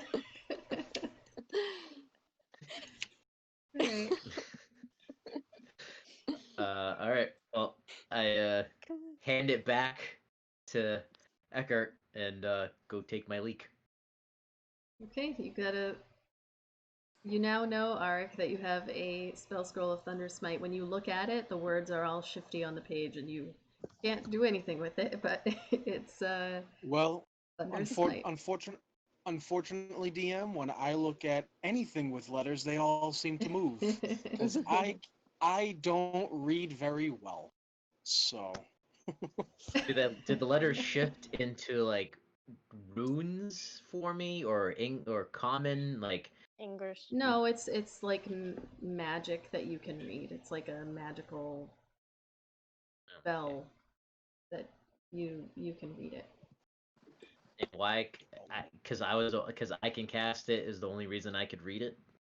Because Thunderous No, it's Smite 'cause is a paladin spell. Only. I got dumb for a minute. I was picking too many flowers today. So if she okay. rolled well and didn't get pollen up her nose, she could have read it. Flower cocaine. If she rolled well, then I probably would have allowed her to know that it was Thunderous Smite, but that she would not be able to use it. It's a paladin spell only.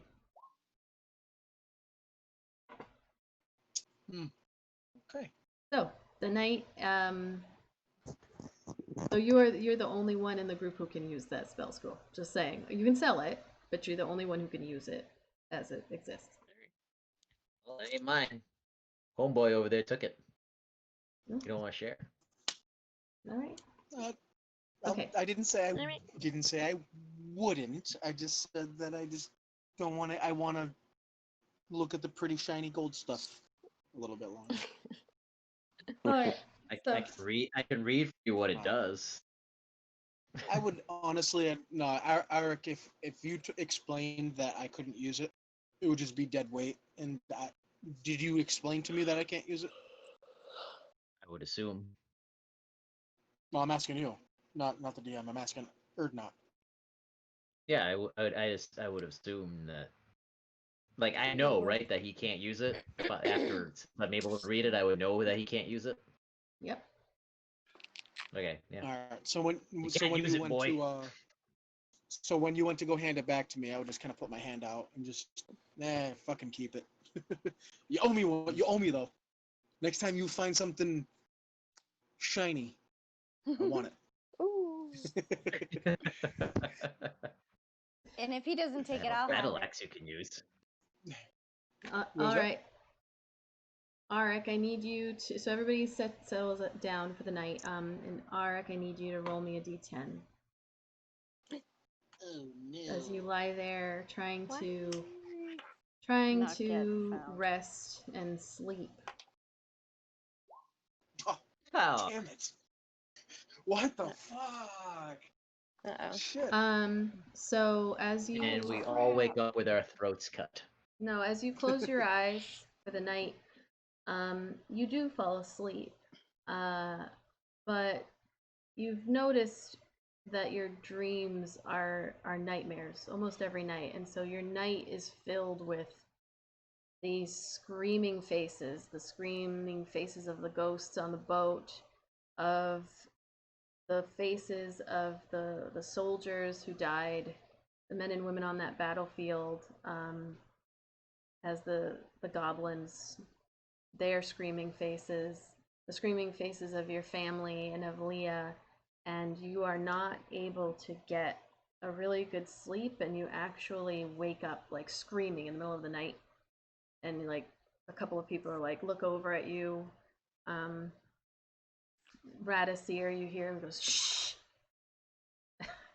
And Is this just Eric? This is just Eric. So you guys, you can all actually roll me a perception check to see if like you notice that he woke up screaming. Oh, I was screaming. I'd imagine we'd be like, "What the fuck?" I don't know. I'm a not heavy necessarily. sleeper. So if your cousin's Nope, snoring, you didn't wake up. Apparently, I didn't notice shit. Exactly. You would have woken up. If Garamir's snoring doesn't wake you up, my screaming won't. You know. I'm gonna roll for Vidania too. I mean Micaiah. Sorry. Jesus, I'm rolling. All right.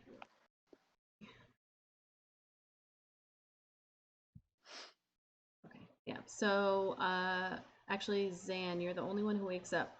You hear him scream out. Like others in the caravan kind of wake up, and you hear Radisir go shh. But Arik, you do not sleep for the rest of the night, and then you suffer 1 point of exhaustion for the next day. Ma'am, is there a spot to put that in the? Yeah, but this beyond? This is more of just a informational because it'll go away after the day, and we're gonna kind of skip forward, but more of an informational thing. When you guys wake up the next day, Emil. I look like complete shit. Yes. You all would very clearly notice that Arik does not look like he has slept. And I thought Zan they would reversed that 40-year age spell. Oh, You look like shit, man. Vidania. Burn. That's He's on a roll. I'm so tired. I don't even have the energy to respond. I just kind of just shrug, just like. Ugh. You actually see that like Ed Hellery, the moon elf, like she heard that and she's like, oh shit. She like goes over to her wagon and is like, did you just hear what she said to him? And she's talking to Enam. She like is leaning down and she says that to Enam, the teamster. Like he's getting up into the wagon and he's like, yeah, I heard that shit, man.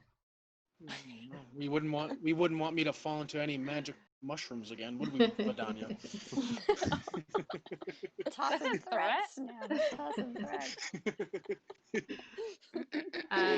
Okay, so yeah, so the next day. How many rations did the horse carcasses give us, by the way? Well, I mean, it's split between everybody in the caravan, so it's probably like probably more of like snacks or whatever. Like throughout this journey, you guys are hunting, the whole group is hunting, so it's not necessarily that you got rations per se, especially if you're going to try to make like horse jerky or something out of it. Have we left where we were just yet? No, it's still the morning time. Everyone's packing up to go. They're hitching up the one horse to the wagon and what's left of the cider that they have to bring down to Baldur's Gate. Oh, I'm so shiny. Before we go, can I kind of look around the battlefield to see if I can find any loose arrows? Yeah. Roll an investigation check.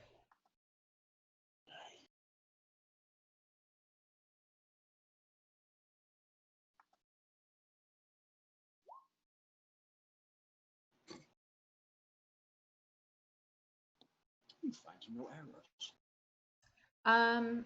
Oops. That was supposed to be my roll, but okay. So you find one arrow that is usable out of all of the arrows that were expelled yesterday. I'm gonna give that arrow to Danya.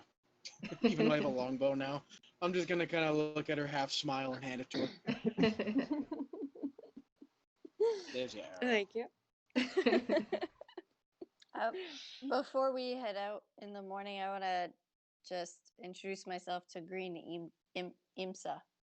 Okay. Just go, like, bump into her, kind of, go and say hi. All right, yeah. The night before, Green Imsa, like, she's friendly enough, and you saw her talking, with Ed Helry and with Samerdag, the merchant whose wagon she's on, the Hoper, the big happy guy. Yeah, so she smiles as you approach, and she, doesn't shake your hand because Corona, but she is like, hey. Nice to meet you.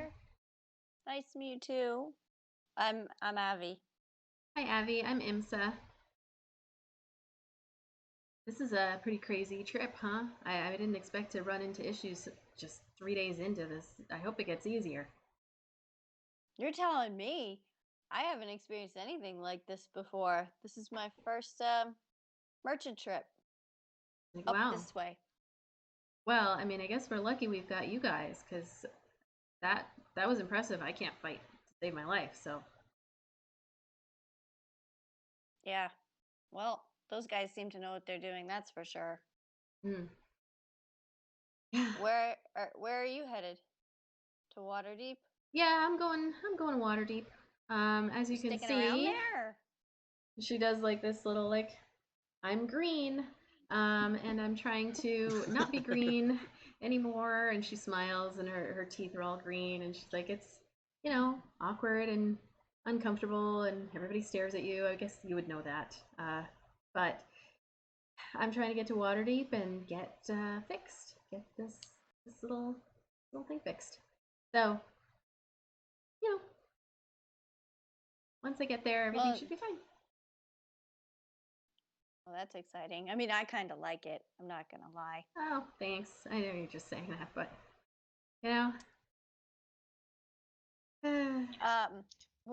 Who's going to help you up there? Do you have a plan? I've heard that they've got some people out there who are able to, deal with issues like this. So I'm just gonna, ask around. It shouldn't be too hard. I'm bright green, so I should be able to find what I need and get people to help me out. How did you get hooked up? Sorry. Oh, go ahead. How did you get hooked up with the Hoper? Well, I mean, so you go up to people looking like this, and they look at you like you're a goblin or something, and so but Samerdag, he just is a really happy-go-lucky guy. You guys look over at him, and he's just like, huh. He's laughing actually with Wolfram, the merchant that's being set up. He's helping him. And Samerdag's like a pretty tall guy. He's like 6 feet tall and like very big. And he's lifting up crates and just being super helpful. And Whereon his teamster, who's usually really quiet, she's helping out too. And Imsa looks over and she's like, I mean, look at him. He's just super great guy, and he let me join on the caravan. Didn't even ask me to pay him or anything, because he knew that I really need the money to pay to get fixed. So really was the only one who let me on a wagon. Everyone else thought I was like a goblin in disguise or something. Someone pretending. I'm just gonna shake my head at that. Well, he seems like a joyful guy, so it's great that he's here. And what a ride! Yeah, he has been so far. I hope it gets easier. Without you guys, I'm probably just gonna. I would just die. So I really would love to get to Waterdeep as soon as possible. Here, here. Well, it was good talking to you, Imsa. Thanks. You too, Abby. See ya. All right. So you guys all set up. Everybody helps, and you guys load up Nihilus and all of the stuff onto the wagons, and you wave goodbye to that group there. Again, Emil thanks Zan one more time, offers to give you money again, but you know, and Zan won't accept it. I figured. And then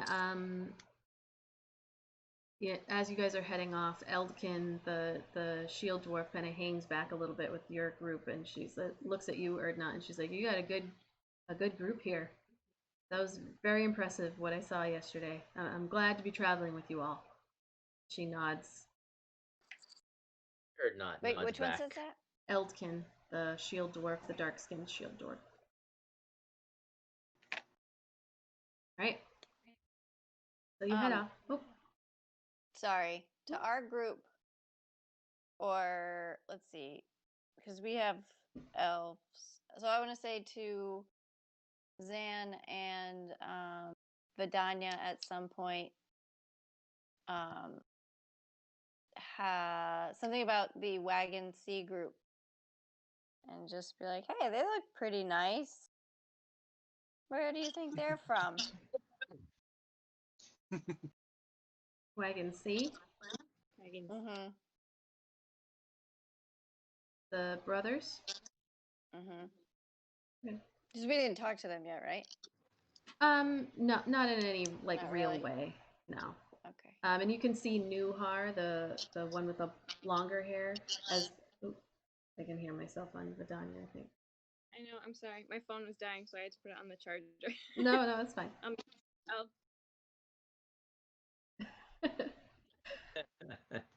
So you see Nuhar, and I can't. He's doing sign language to his brother, and his brother is, signing back. And then like they're laughing to each other and like joking. You can tell that they're joking with one another as they're packing everything up. And they just have their stuff and Taijit, who's the other shield dwarf, who's got like the lighter skin and longer red hair. They're kind of just doing their own thing. Them have beards. No. Then they're not pretty. Full elves can't grow beards. Yeah, they're moon No, elves. the dwarf. No, the shield dwarves. The women. Yeah, they're both. Yeah. Dwarves aren't attractive. I know elves aren't attractive. God damn. At the moment, neither one of them have beards going. It looks like Eldkin keeps herself pretty clean shaven for the most part. She's got like a little. I have pictures there of what they look like, but she's got a little like mohawk thing going, side shave. Her beard is not there, and Taijit, she's got like a lot of braids going on and her red hair, but she doesn't have a beard at the moment. Maybe she's got like a 5 o'clock shadow going. She tries to keep up with it. So they just told a joke. I want to go ask Nuhar what. I just want to nudge my way in and say, "Hey, what was the joke? That looked funny." Nuhar looks over at you and he's like, "Oh, hi. It was just a family joke." And Selvek is looking at you too, and they're smiling. He's like, "You wouldn't get it, but yeah, it's just family. Family's weird." Oh yeah, of course.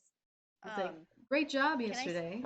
Great job with that fight. That was super impressive, and you all are a pleasure to be around. Can I look back at the group? Are they close enough to hear anything that I'm saying? Yeah. Anybody? Yeah. Or the fact if that anybody's I'm chatting? listening. Is anyone paying attention? Zan's just kind of. What are we doing right now? You guys are all We're just packing riding, up. right? I'm making friends. No. You're packing up and getting ready to leave. Like the other merchant caravan is getting ready to go. Like you're all slowly starting to move on your way. Can I see what's in their not paying caravan? attention. Okay. You can see crates in his wagon. Sorry, got a word. but you can't really. He had said, like, you've heard in conversation that he's got wooden carvings in there, but you haven't seen them or anything, Okay. and they're closed. But Okay. Well, I'll just say, well, if you do have any good jokes, I love one. Check you later. all right, talk to you later. And then he signs something to his brother, and you can see his brother sign something back, and then they laugh a little bit. But I'm very embarrassed. I mean, you don't know if it's about you, but you don't Of course, know. it's about me. All right, so you all head on your way, kind of, separate with the other wagon that's heading towards Baldur's Gate, and they're off on their way.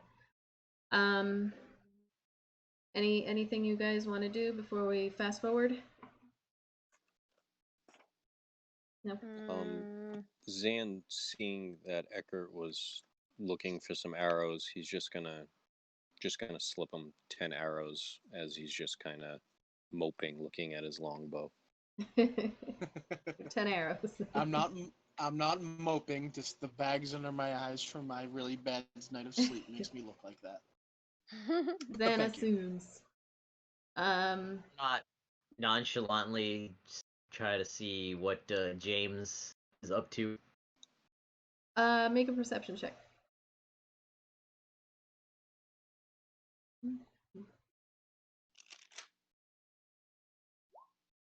Yeah, you see. Third or fourth 15. Yeah. You see James and the rest of that group there. So he's actually primarily going along with a different wagon. The wagon with the dwarf, actually. So he's being put to work, putting everything together, getting everything set up, packing up the tents. Like he's just helping everybody put stuff together. He doesn't look over at you, and you say you're nonchalant. Yes, I'm just loading gear up, and I'm maybe just kind of like taking a look as I put something on and whatever. Okay. You do notice Philok, the other Kathja shadow woman. You notice as you like do your little stretch and you look over there that she's looking over at you. Babe. And she's got this like amused look that she had yesterday too, and she's just kind of looking at you, and then she turns to go back to the rest of the group. I don't like that. I'm actually gonna also, as you guys are packing up, have everybody roll a charisma check. A charisma save. She wants the D. Charisma save. Save. Hold on, 1 second. No, sorry, charisma check. Oh, oops. Check. All right, hold on. What the fuck? God damn. Oh, I heard a lot of bloops. Bloop, bloop, bloop. It's literally my second highest stat. You and Erdnot both with 3s, and you have +2s. Yeah, I don't know what's up with that. Hey, the second accidental roll was 18. I'm gonna roll tired. highest. See, I think I'm the only one that doesn't have a modifier, and I rolled the highest. Yeah. See, I'm just tired and grumpy, and Erdnot doesn't know how to be affectionate or nice. He's just... I'm trying. I'm just, nobody likes me. Okay, so well, that's like a middle. You were just awkward and cute. That's all. Everybody's like, what? It's almost like they saw my horns or something. Okay, thank you. So I like jokes. How them jokes coming? Got any more than jokes? All right, so you guys all head on your way, and the rest of the day is uneventful. The next few days go by, or next couple of days go by, and let's see. I'm gonna have Vidania. Why don't you roll me a d4?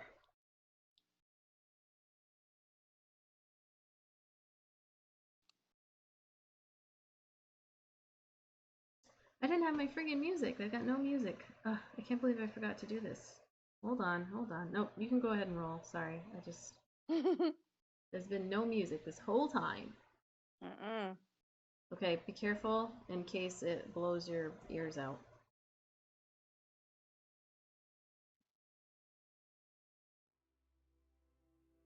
You hear anything? Everybody froze for me. How the hell did that happen? It's probably because I had the thing join. And I completely probably screwed up my... Yes, I did. Or maybe we're all just sitting really still for a minute. No, I screwed up all of my stupid thingies. Hold on. We'll try again later. Okay, so Vidania, you rolled a 3. That means I did push the top. okay. So you're on, it's day 5 now, and it's been a pretty quiet day since a couple of days ago. The morning goes by, you stop on your first pit stop there, and nothing really special. It's just another boring day of travel, which is what you really want, because non-boring days are pretty dangerous. And so you guys are heading through this pass, and you're along the road, and Vidania, you like look up in the sky and you see these like birds circling overhead, and you're just kind of like watching them. They look almost like hawks, like up in the sky there. Actually, Arik, I need you to roll me a d10 again. There he is. Oh, sorry, Arik, I need you to roll me a d10. Okay. To see if you got any sleep.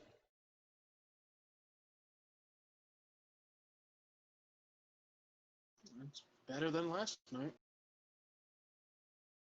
All right, yep. So your dreams were a little bit better, not very pleasant.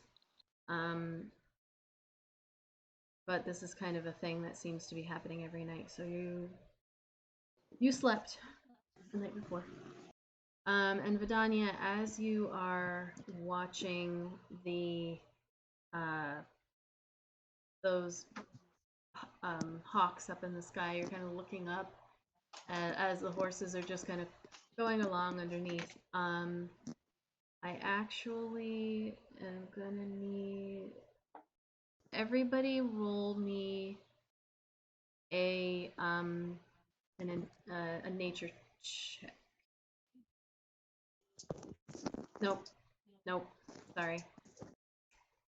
Perception. We're gonna go with perception.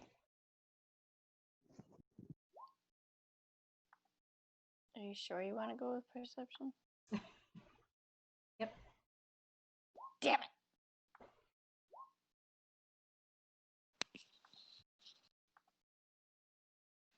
All right. So Zan is the only one who notices. Hold on, I gotta get back up to roll mine. I was washing my hands because I had some I was having some strawberries and my hands got sticky. Sorry, guys. Bacon. We're rolling a nature. Well, I go from one to the other. I had nectarines and did you say nature or perception? Shit. Perception. Sorry. It's okay, sticky fingers. Sticky hands. It doesn't matter because I rolled the Same fucking exact roll. same. Dude, what is up? What did you roll? Yeah, Sorry. Oh, oh, All right, I'm gonna Discord has been hacked, and somebody's just on here fucking with all of our dice right now, except for Zan, because Zan 2020, obviously. so Zen's clearly Zen's the hacker. Yeah. I did not put that together, but you're right. If I could hack Roll20 on an iPad, oh yeah, I would definitely be the culprit, but I ain't that good. If anyone could, it'd be you. So, joy. Alright. Got my eyes out on you. Whoops. Sorry. I won't say anything. I won't give you up though, buddy. You gave me 10 arrows, so we're cool. Alright, I figured out how I can make the music work. I'm gonna mess with my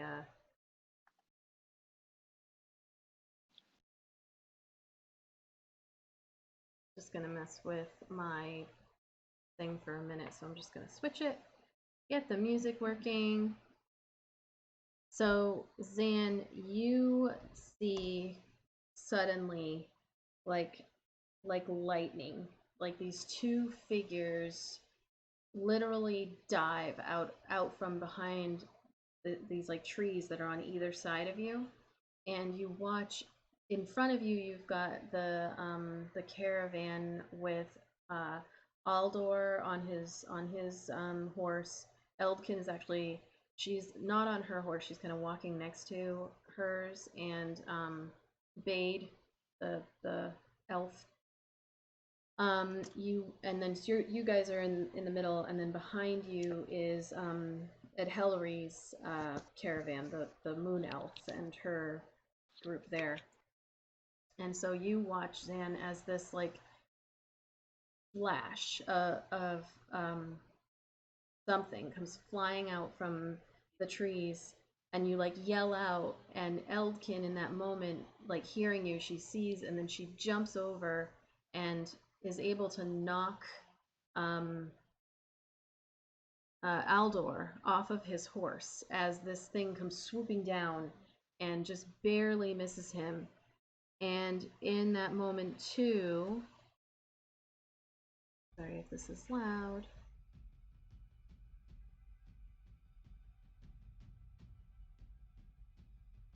Nope, that doesn't work. Uh-oh, I know that song.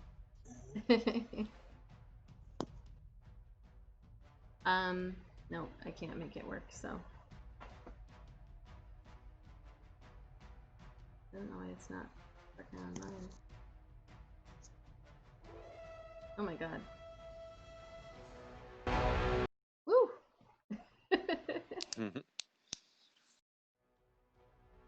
Oh, I think it was, I can hear it on someone else's, that's why. Okay. So, you all see, because you got that high perception roll, oh, sorry, I'm hearing other things going on. You are able to yell out to Arik, and Arik, you just barely duck out of the way as this huge creature comes and tries to like grab onto you. You're getting like flashbacks from when the griffin attacked Vidania, but this thing flies down and then out of the way before you guys can really see it. It almost like disappears to the side. I need everybody to roll me initiative. When you say it disappears, do you mean it disappears? No, it doesn't. Like No, not into the disappears. air, or? Disappears. It like dives down and then is almost like gone into these like behind some trees and stuff before you can. And you hear this like loud screeching noise, and you see you start to hear people like yelling, and you hear Micaiah. Actually, I'm gonna have Micaiah roll. Roll initiative, or merchants like still not fighting, or are we fighting because like this is something in the middle of all our shit? Everybody roll initiative. Okay. Did mine show up, guys? Yeah, Do you see it? 15. Who's got All a right. +0? Just So for some reason, I get a message saying you wanted to send the results to the turn tracker. No valid token. Yada yada yada. But as long as I you guys got can see that it, I guess too. it doesn't. Yeah, I got Oh, that too. all right. So The music stopped. yes, it did. I'm actually going to get rid of it because it's gonna screw up everything. I tried. I'll try again later.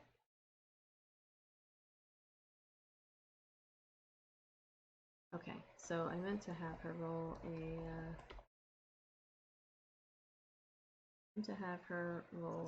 Nature check. So let's see what she got. Oh yeah. So you hear Micaiah actually out from the cart there. She yells out. She's like, "Watch out, everyone! It's a periton." a But what? you're like, a Periton? what? Yeah. She's like, a periton. Watch out. All right. So I need Eckert. What did you roll? Eric, sorry. That's all right. 15. 15.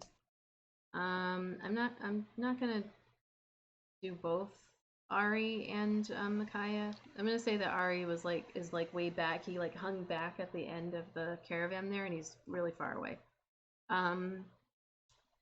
This would be too much for me We to do. just left him. He didn't wake up. Avedon.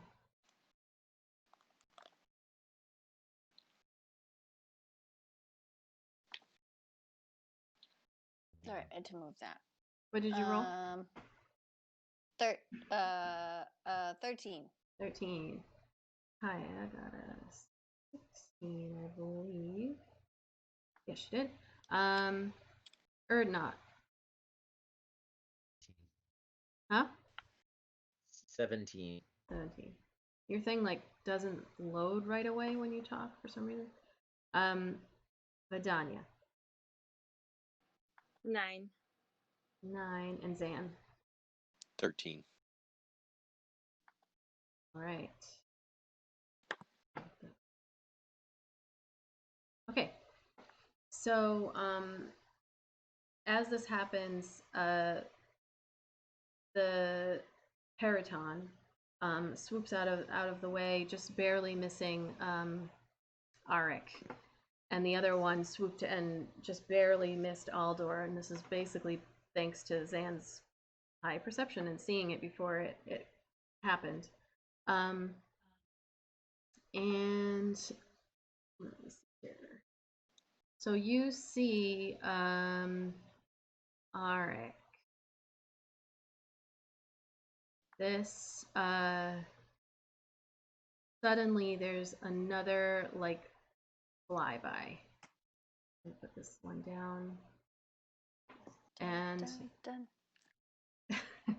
this large winged creature swoops down, and you do get to see it is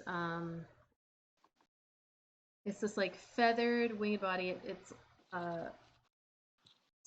7 feet across is the wingspan, and it's swooping down, and it's about like as tall as like me personally, like 5-ish feet or so. And it looks like a giant eagle. It's got like this giant eagle body with dark green feathers, but the head is covered in these like blue black hairs, and it's roughly the shape of a deer. It looks like a deer, and it has these. I knew. I was like, oh, giant eagle. That's pretty cool. That's fairly normal. We can deal with this. No. Giant deer head. Deer head, and Giant eagle deer. its mouth is wide open, and in it you can see these jagged fangs, and its talons are reaching down as it dives down to you. And on top of its head, it's got like these long, sharp antlers. which are like jet black. And on its chest, you can see these like light blue feathers. Let's see. So it is actually going to do, as it comes down, it comes right back at you again, Arik, and it is going to do a dive attack straight down. And it does a multi-attack, so it's going to do try first to get you with its talons, and then it's going to like chomp down with its beak. So we've got the first roll that we can go through. Yep. So a 15 to hit. Miss. So that was its talons. It tries to come down and like grab onto you, and it misses. And then it's going to do its second attack. Is a 16 to hit. That's a miss. All right. So it swoops down, straight down towards you, and it misses. It tries it again, but you're able to like parry out of the way or shift your body out of the way, and it flies right past and goes right back up out of the way here. So it flies down and then it goes. So. Oops. And ends up, you see it kind of like disappear into these trees here. So it gets like right about there. Do you have any art of these things besides that token that we could see? Yeah. I just want to see what the hell. The way you described it was pretty fucking terrifying. I want to see what this thing looks like. Let's see.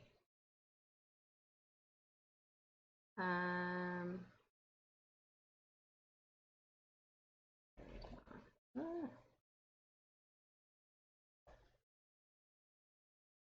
right, I'll load it into Discord right now so you can see. I'll put it in. I'll just put it in the on desktop.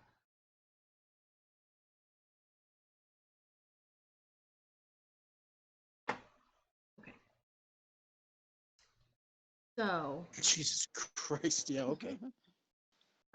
Next up is so it flies by and you hear Eldkin going like, "Holy shit!" As she and Aldor is actually on his back over here with like Eldkin holding him down, and his horse actually kind of like ran off a little bit, not too far away, but just kind of like ran itself away. And you see all the other horses are starting to get a little upset here. And the next one up in the initiative order after that horrible show by the Periton is Erdnot. You're up. I can still see it. Is it perched up in a tree there? It's kind of like making its way through it's kind of like it swooped down and then swooped away. Okay, I will see how far is that thing.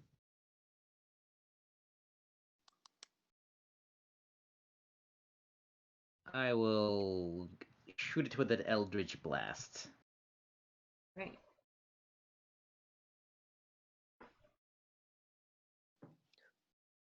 And I fucking miss.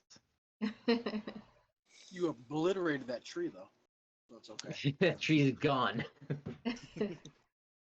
All right, so you you reach out, but the Eldritch Blast goes way wide and it does not hit it. Anything else?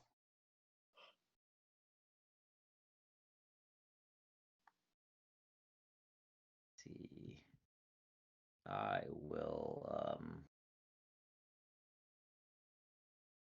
no. Okay. Next up is Micaiah, who,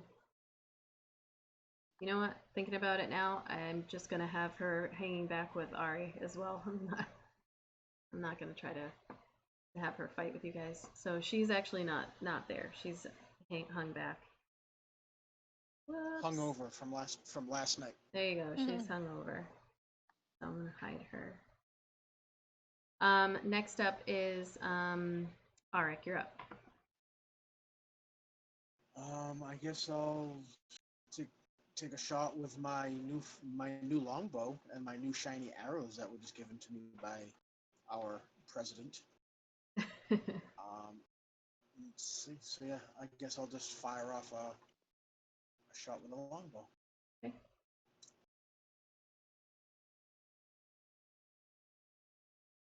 Let me. Are you proficient with a longbow? I'm proficient with all weapons and armor. Oh, okay. For some reason, it's not letting me. So.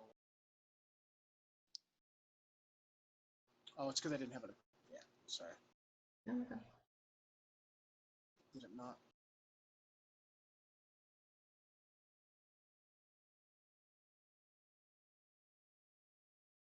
There you go.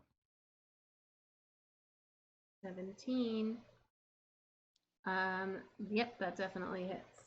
So it was 17 with 8 points of piercing. So you let loose, and the arrow hits the creature as it's flying away, and you hear it just like as it gets hit.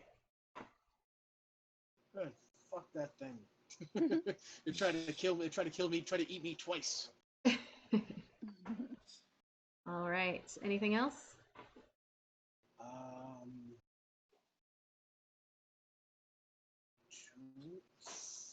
Thanks. No, I'm all set.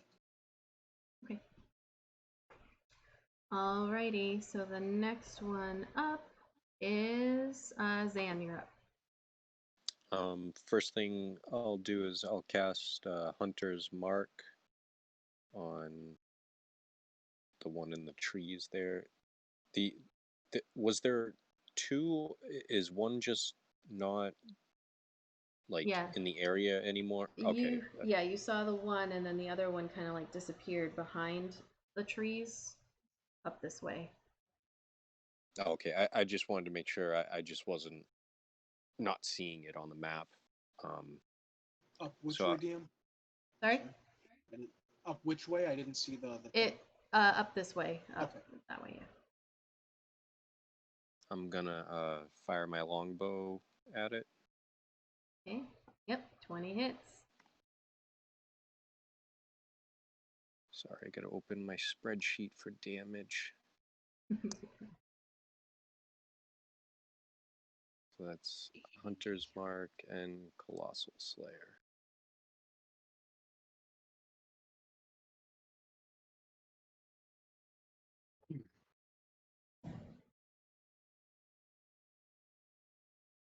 Nice. All right. So you let the arrow fly, and it slams into the creature, and you hear it like let out this loud like as it gets hit. Okay. And anything else? No, I think that's it. Okay. Next up is Abaddon. Okay, I'm gonna cast Firebolt.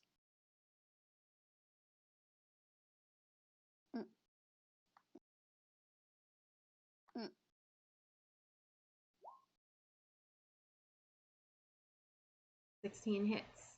4 points of damage. So the firebolt slams into the side of the Paraton as it is trying to fly away there. Let's see.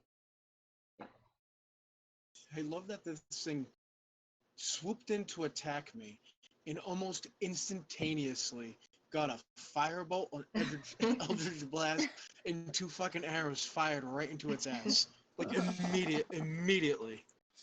All right. Next up is Vidania. I cast Baby. Baby spew. I'll cast Hunter's Mark. Okay. and then try to hit it with a long bow. Okay.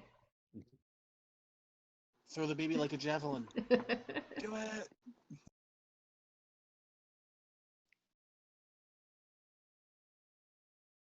The 14 does hit. Nice. She has Colossal Slayer. Yeah, you too, do have right? Colossal Slayer too, yeah. And Hunter's Mark. Everything's falling apart right now. It's okay. Let me find it. Hashtag moms who play. Yeah, right. Oh, wait, I Gamer did moms. Hunter's Mark. He's under the table right now. You didn't get your blankets yet, did you? It shipped this morning. Okay.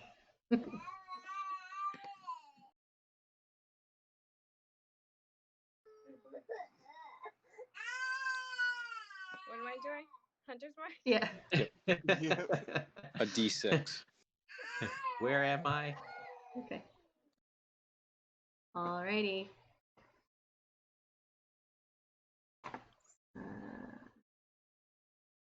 What is... okay, got it. All right. Okay. So it swoops down and then it gets slammed with all of these attacks as it comes through. Next, well, gotta do that. All right, next up. So how does... Oh. Next up is the other one. So you watch as this other one just comes like seemingly out of nowhere and just dives down. It actually is going to go for you, Arik. Comes out from the trees. Yep. And actually I need to move it. These things do not like me. Or they do. You must be tasty. Mm. I guess Well, I it tastes am. like bacon and strawberries. Yeah, bacon and strawberries. Two of the world's best things.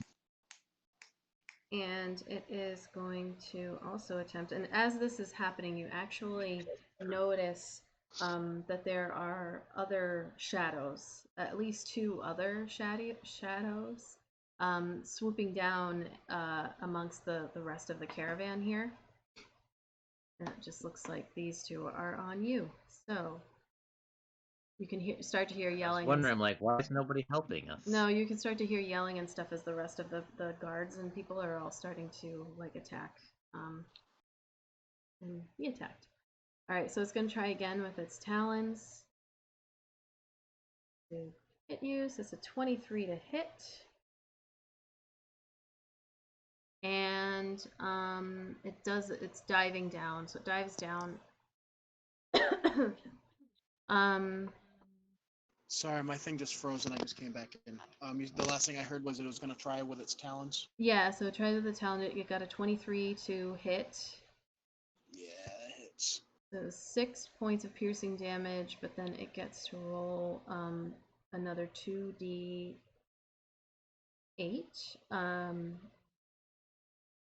So that is 10 additional points. So 16 points of piercing damage. So, was that total or was for that the in first addition to attack? the 2? 16 total for the first attack. Hey guys, I just remembered we forgot to pass out those healing potions in the bag of holding again. We gotta get on that. And it's going to do its second attack.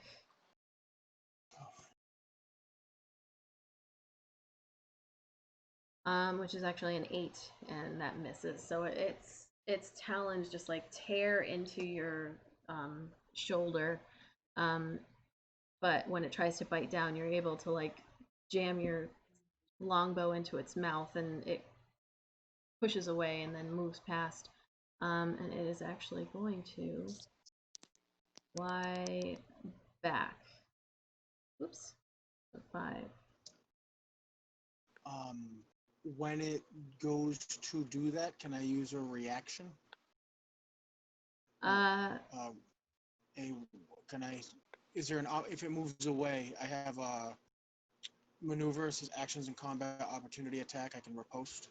When a creature, oh no, I'm sorry. When it misses you with a melee attack, you can use your reaction, expend 1 die to make a melee attack weapon against it. is that considered an opportunity attack?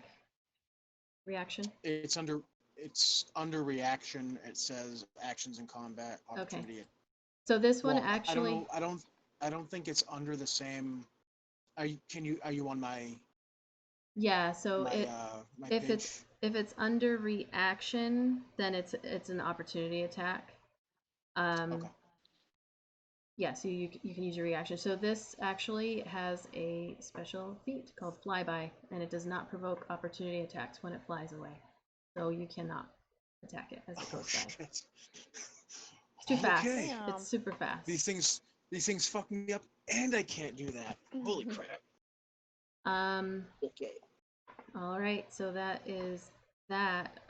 So next up is the other one, which is actually, you hear it like make this like, and then it is actually going to just go ahead and it's going to dash away. So you watch this bird. Oops, bird. It's not really a bird, but you watch this creature. It's just like jets, and it's like 120 feet away in 5 seconds, and it's gone. Meanwhile, you can hear the others all around you like yelling and screaming. These people up front, like he's still on the ground. You can see like these guys are looking around and stuff. Lita is not really sure which way to go. She's like hanging back with her, the people who have hired her to guard her thing, but in further back this way, and further ahead, there seems to be additional birds. So what? Next up is or not. All right. I'm going to try to Eldritch Blast that one. All right. What the fuck? It is not. You Son you of just a hate fucking. just Well, I was like splintering rolling trees. 15s all goddamn night. It's just like now I'm just like, yeah, the ripping Combat the trees out time. of the fucking ground. Yeah, exactly. It's a combat. It doesn't like us. So fuck you. I'd yell louder, but babies. I was thinking that Roll20 had an algorithm that it went by the music, so that once the music gets intense, you start rolling badly. But no, it's just it's sentient. It knows. It just knows. All right. It's learning. Anything else? I am going to, as a bonus action and a safety precaution, cast Shield of Faith on myself. A shimmering field appears and surrounds a creature of your choice within range, granting it a +2 bonus to its AC for 10 minutes. All right. Sounds good. All right, Eric, you're up. Eric. Yeah, no, sorry about the name. No. I'm going to fire another arrow right towards this next one that just messed me up. Okay. I don't like these creatures.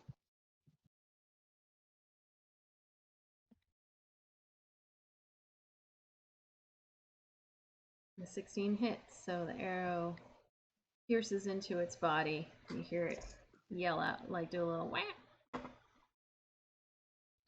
Anything else?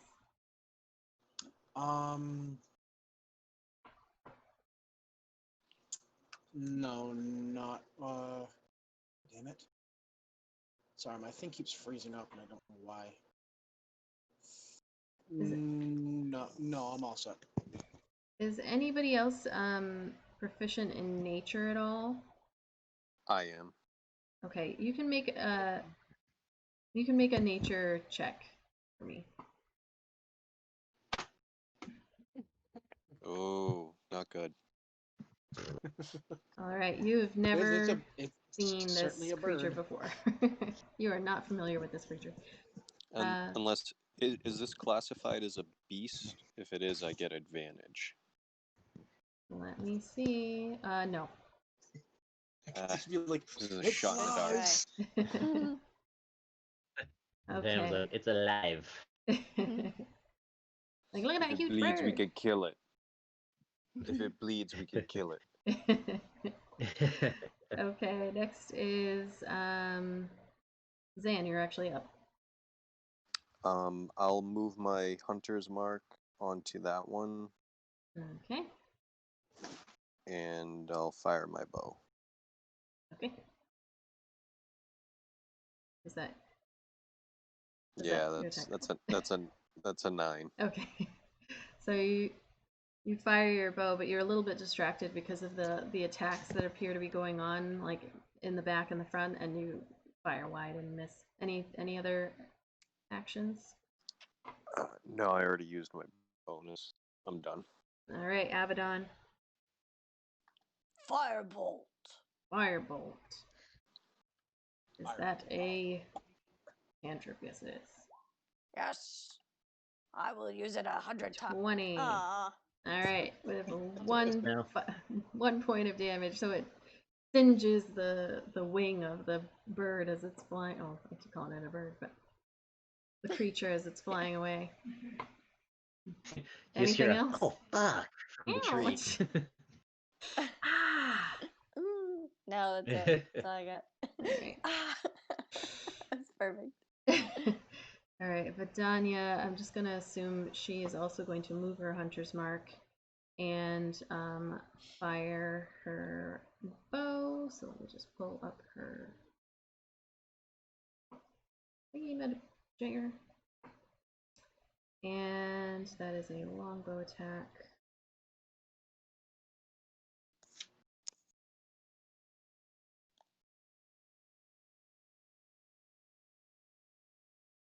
That work?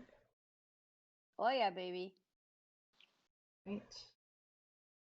12, so she moves her hunter's mark over and lets loose, but again, actually as this one arrow flies by the Periton, I might not even be saying this right, but it like kind of like knocks the arrow out of the way as it flies underneath it. Not hit. Arrow. Huh? Just fuck you, Arrow. Yeah. Yells the deer-headed bird. Razor sharp teeth. All right, so then next up is actually the Periton. So let me just make sure I read this correctly.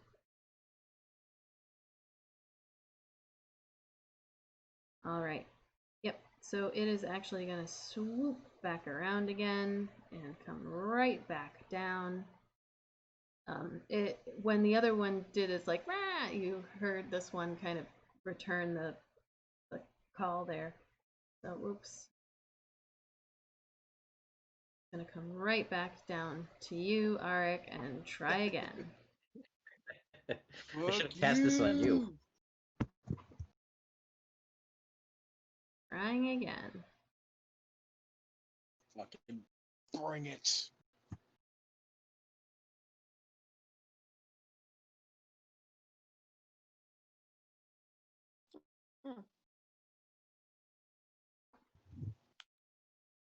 Everybody's dropping off. I can't see any.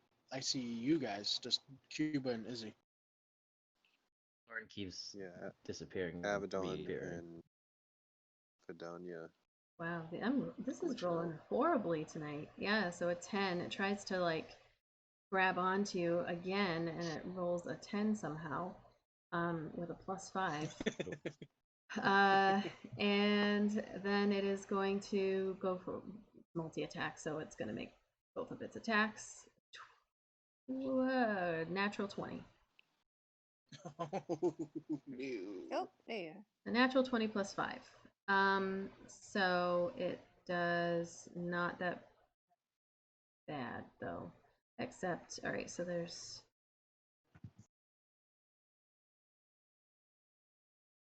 1d8 plus 3. So it rolled a 2. So that's a 4 plus 3 is 7. And then an additional 2d8.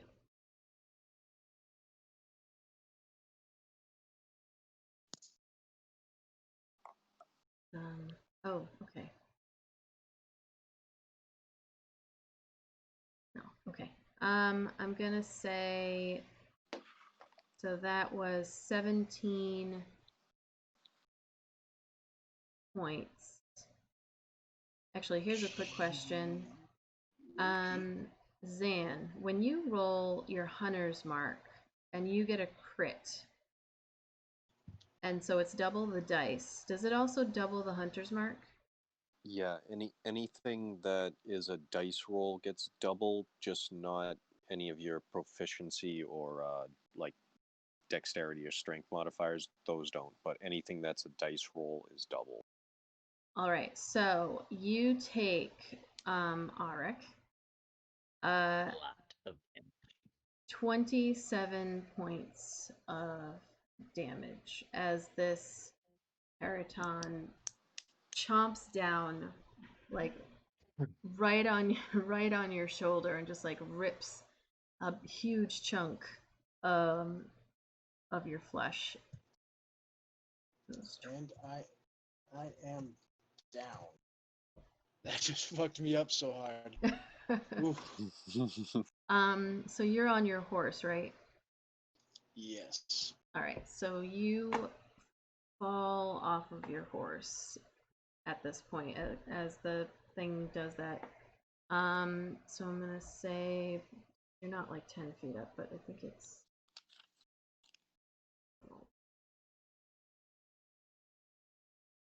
You fail a death saving throw, and you take. Oh, you fail a death saving throw. That's all that happens. As you fall off your horse. That happened. Well, I was like, he doesn't take damage, and the you guys watch actually as the Periton like lands on top of Arik as he falls down to the ground. You just watched it rip this big chunk out of his shoulder area, and it has actually landed right on his body, and it is on top of him at the moment. And Take to eat his face. not Not my yet. face. Anything but my face. His butt. Then it's gonna eat his butt. All right, next. They Next can up, you can revivify my ass. You can't do that to my face. Erdnot, you are up. I'm going to try abjure an enemy. As an action, I can choose one creature within 60 feet that you can see. It has to make a wisdom saving throw. On a failure, the creature is frightened and its speed is reduced to 0, and it can't benefit from bonuses to speed for 1 minute or until it takes any damage. On a success, the creature's speed is halved for 1 minute or until it takes damage. Okay. So what do I need to do? Wisdom saving throw.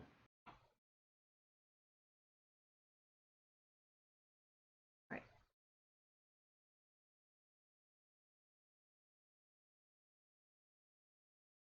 What do I need to get? Oh, it doesn't matter. It rolled a 5. So, all right, sorry, go through what happens again. Can you click on it so it shows up on the screen or no?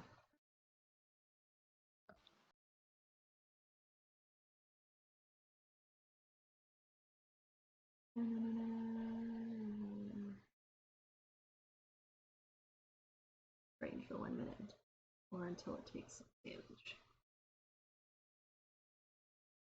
Okay. It's until it takes damage too, you know that, right? Yeah, well, I figure at least it can't fly away right now, so maybe Zan can fucking pound it with all his shit. Alrighty. So it is. I'll try, but I missed last time.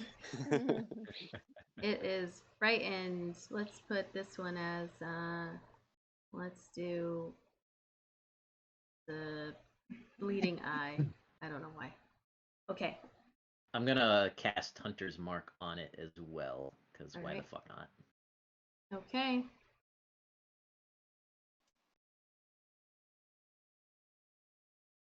Oops. Yeah, I he didn't, just. didn't mean to do that. Yeah, Wait, that's. I did. Never mind. Never mind. Never. All right. All right. Okay. Next up is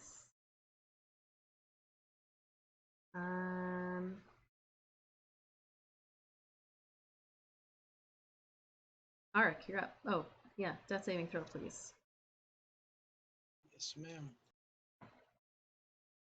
Don't roll a 1. You rolled a 6, so that is a fail. So you watch as Arik is like trying to breathe as this thing is on top of him, but he's also passed out. All right, so it's 2 down. Next up is Zan. Zan seeing Arik prone with a giant thing that I do not recognize. Going to move up to him, and as my action, I'm going to grab my healer's kit. Okay. And with that, I don't think there's a roll involved. I think I can just use it. Trying to get it to come up. This kit is a leather pouch containing bandages, and Splint's kit has 10 uses. As an action, you can expend 1 uses of the kit to stabilize a creature that has 0 hit points without needing to make a wisdom medicine check. Okay. All right. So you're that's kind of my like action. fighting with the animal as it, but you're no longer, you're at 0 hit points now, Arik, and you no longer have to make a death save. Yay. Or, hold on, let me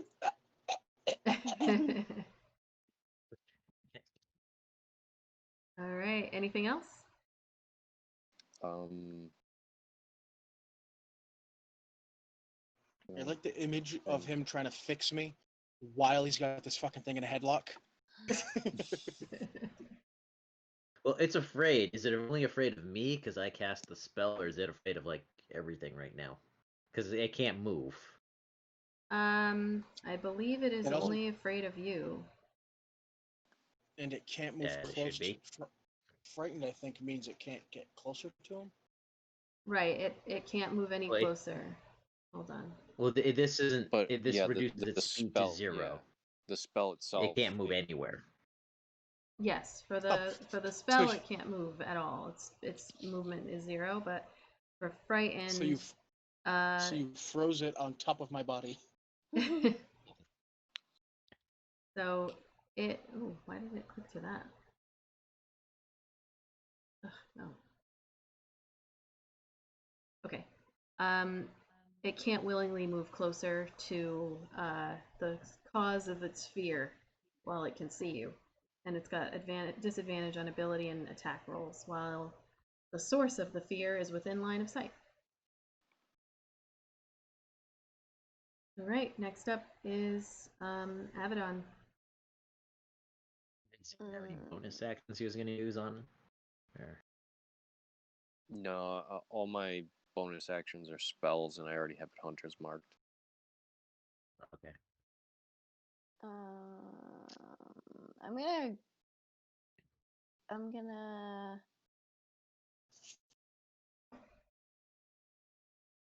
I'm going to cast Witch Bolt on it. Okay.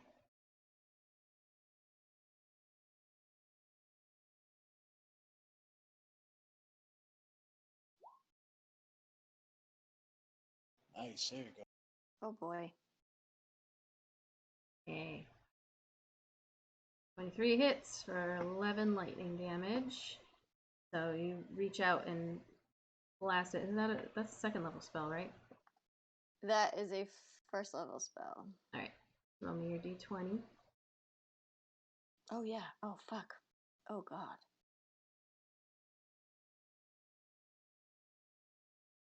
One thing you guys have noticed as this has been going on is that you've hit it with arrows and it didn't really seem to be doing much, but that when it gets hit with like the stuff that Abaddon's been doing, it seems to like take the full brunt of the force of those attacks.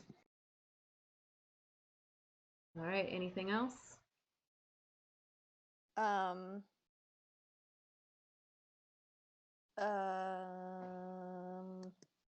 I'm gonna take, I think as a bonus action, I can take one of the healing potions out of the bag of holding, correct? Just Yeah. to take it out?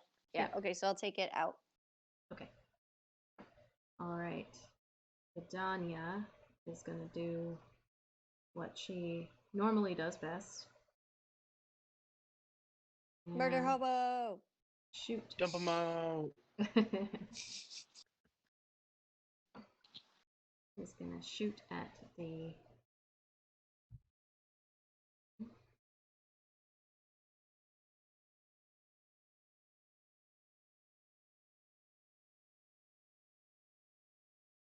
oh shit. Yep. 25 to hit. Then what is it? 1d8 and 1d6. All right. All right, so her arrow slams into it as well, and it's looking pretty hurt at this point. All right, and it is its turn.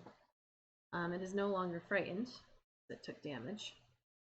So it is actually going to do one last try here. Arg, you are underneath it. So you're stable. But let me see. Huh? He's stable, but he's lunch. Yeah.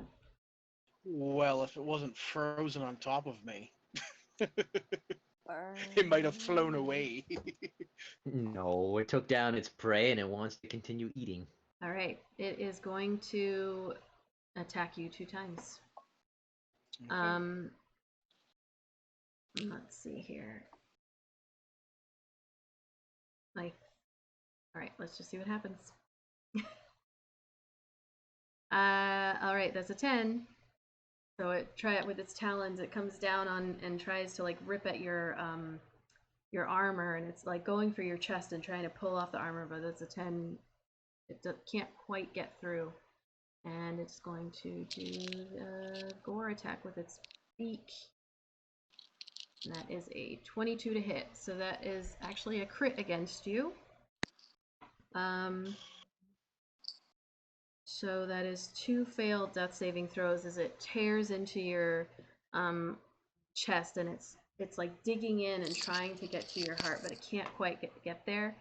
And it is actually going to take this moment and seeing like how bad its situation is. It tried really hard to get there, get inside to your tender insides, but it could not. So you are again at 2 death saving throws. Failed. So it is going to leap off of you, and then it is going to fly its speed away, which is it flies past through these trees, and it disappears like on the other side of the trees. And it lets out this like really angry like "Ah!" as it does it. At least it didn't take me with it. Happy about that. Well, it just kicked me off there for a moment. Just a large part of your chest. And I actually need you to make a death saving throw because it's your turn. Oh my god.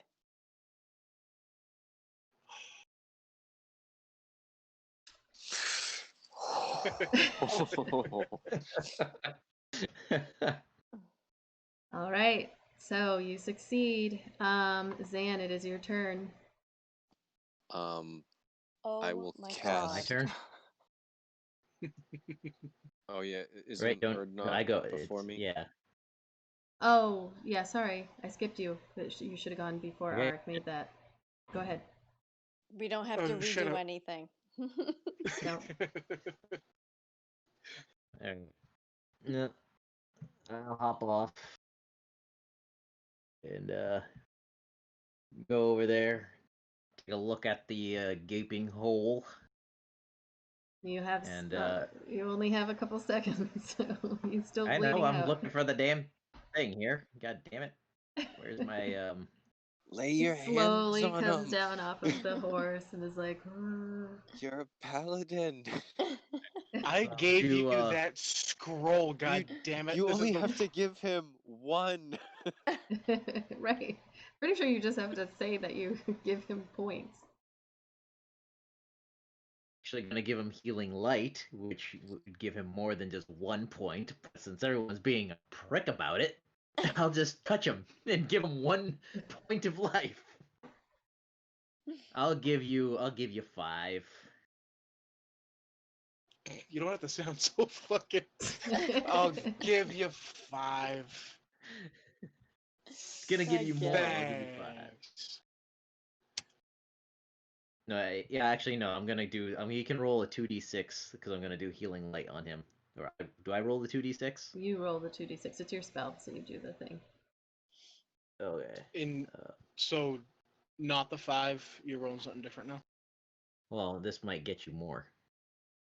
Oh. Let's see. Actually, I'll give you the whole thing, the whole shebang. I should have given you the 5. What the fuck is that? Why? What is the fuck? This is all the fucking ones. Jesus Hey, fucking I'm not. shit. It's a I waste of ain't my dead. fucking It's bonus okay. action. God damn it. Motherfucker. Alright, so I'm holding my action, which is an Eldritch Blast, in case anything that flies comes by. I don't care if it's a dove or a pigeon or whatever. Okay. A bald eagle. America. If it flies, it dies. Right. There are others that are like being fought by the other groups. But for now, the two that were attacking you, it looks like there's 2 others, and I'm actually gonna just roll real quick because this would have happened pretty fast.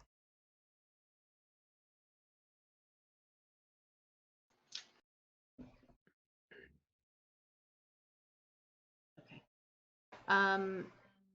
By the time you guys are all done, so you're stabilized and you're all set. You did notice that it was like your armor is like torn open, and it was like trying to get into your chest there. And I'm gonna say I rolled. Let's see, I rolled it. So after about like 30 seconds, you guys notice that the other bird, the other paratons, the 2 others, they end up flying away as well. It doesn't look like they didn't fly away with anybody that was in your group or anything. There's definitely people who are bloodied and whatnot.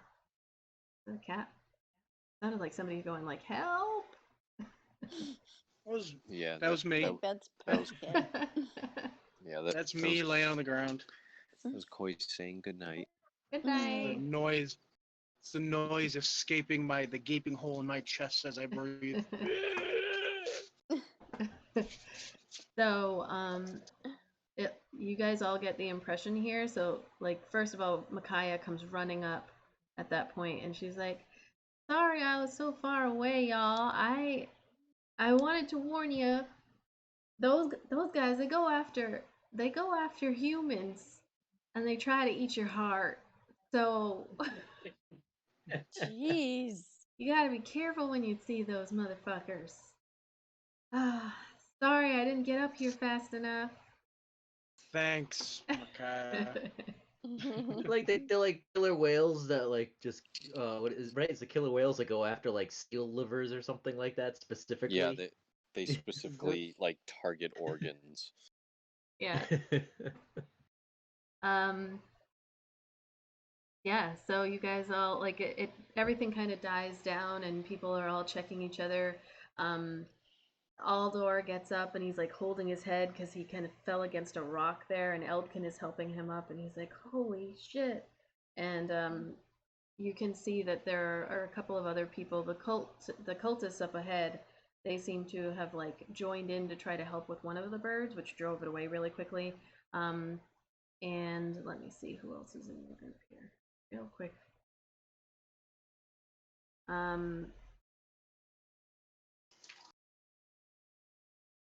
It looks like Werond, who is the teamster for Samerdag, she got a pretty bad like gash on her head that is bleeding, but they're like able to stop the flow and everybody's coming over to help her. But nobody, due to the luck of the dice, died. Nobody died on this trip, and so after that attack, you all kind of decide that you're gonna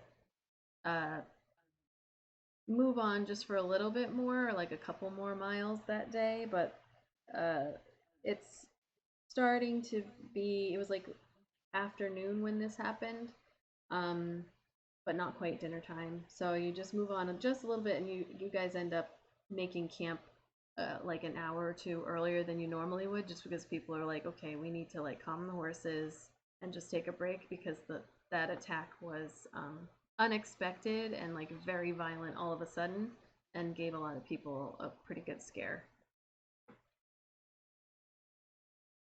I'm all slumped over on the horse, bleeding all over my poor Gambit. Yeah, and you have another scar on your chest somewhere as it knocks you. More battle wounds. Chicks dig scars, it's okay. Leah's not going to be able to keep her hands off you. This one was when my, did you say my heart almost? You said something about it was trying to dig so for... Micaiah lets you know that Paratons specifically go after human hearts. Their thing. Oh. It's what helps them make babies.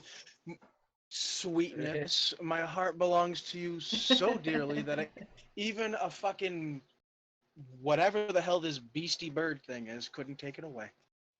That's what I was thinking about when I was trying to tear one of the most powerful warriors in this caravan, and his heart is literally hanging out of his chest, but the fucking lawyer lived. I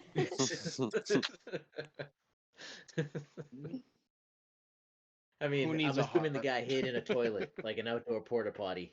Well, so Jurassic Park. the Periton that went after him, it ended up shifting over to Arik after its mate moved on because it got hurt so bad. So he just got lucky. He was down on the ground but Arik was still up on his horse, and so the focus just changed.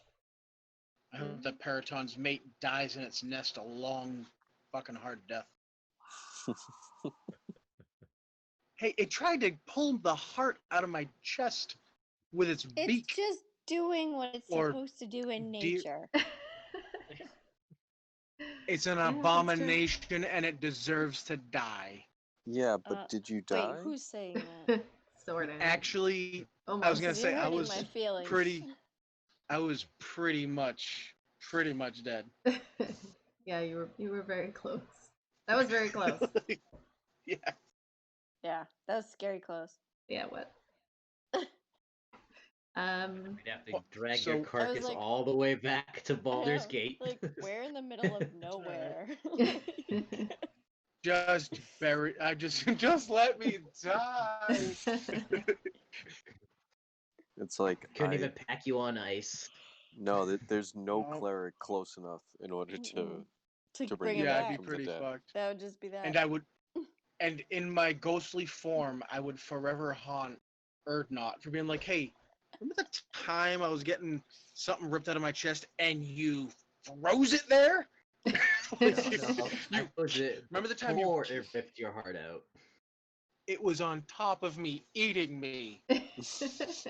And I thought freezing it so that it can't get away was a good idea. Are they fighting like on the trip too?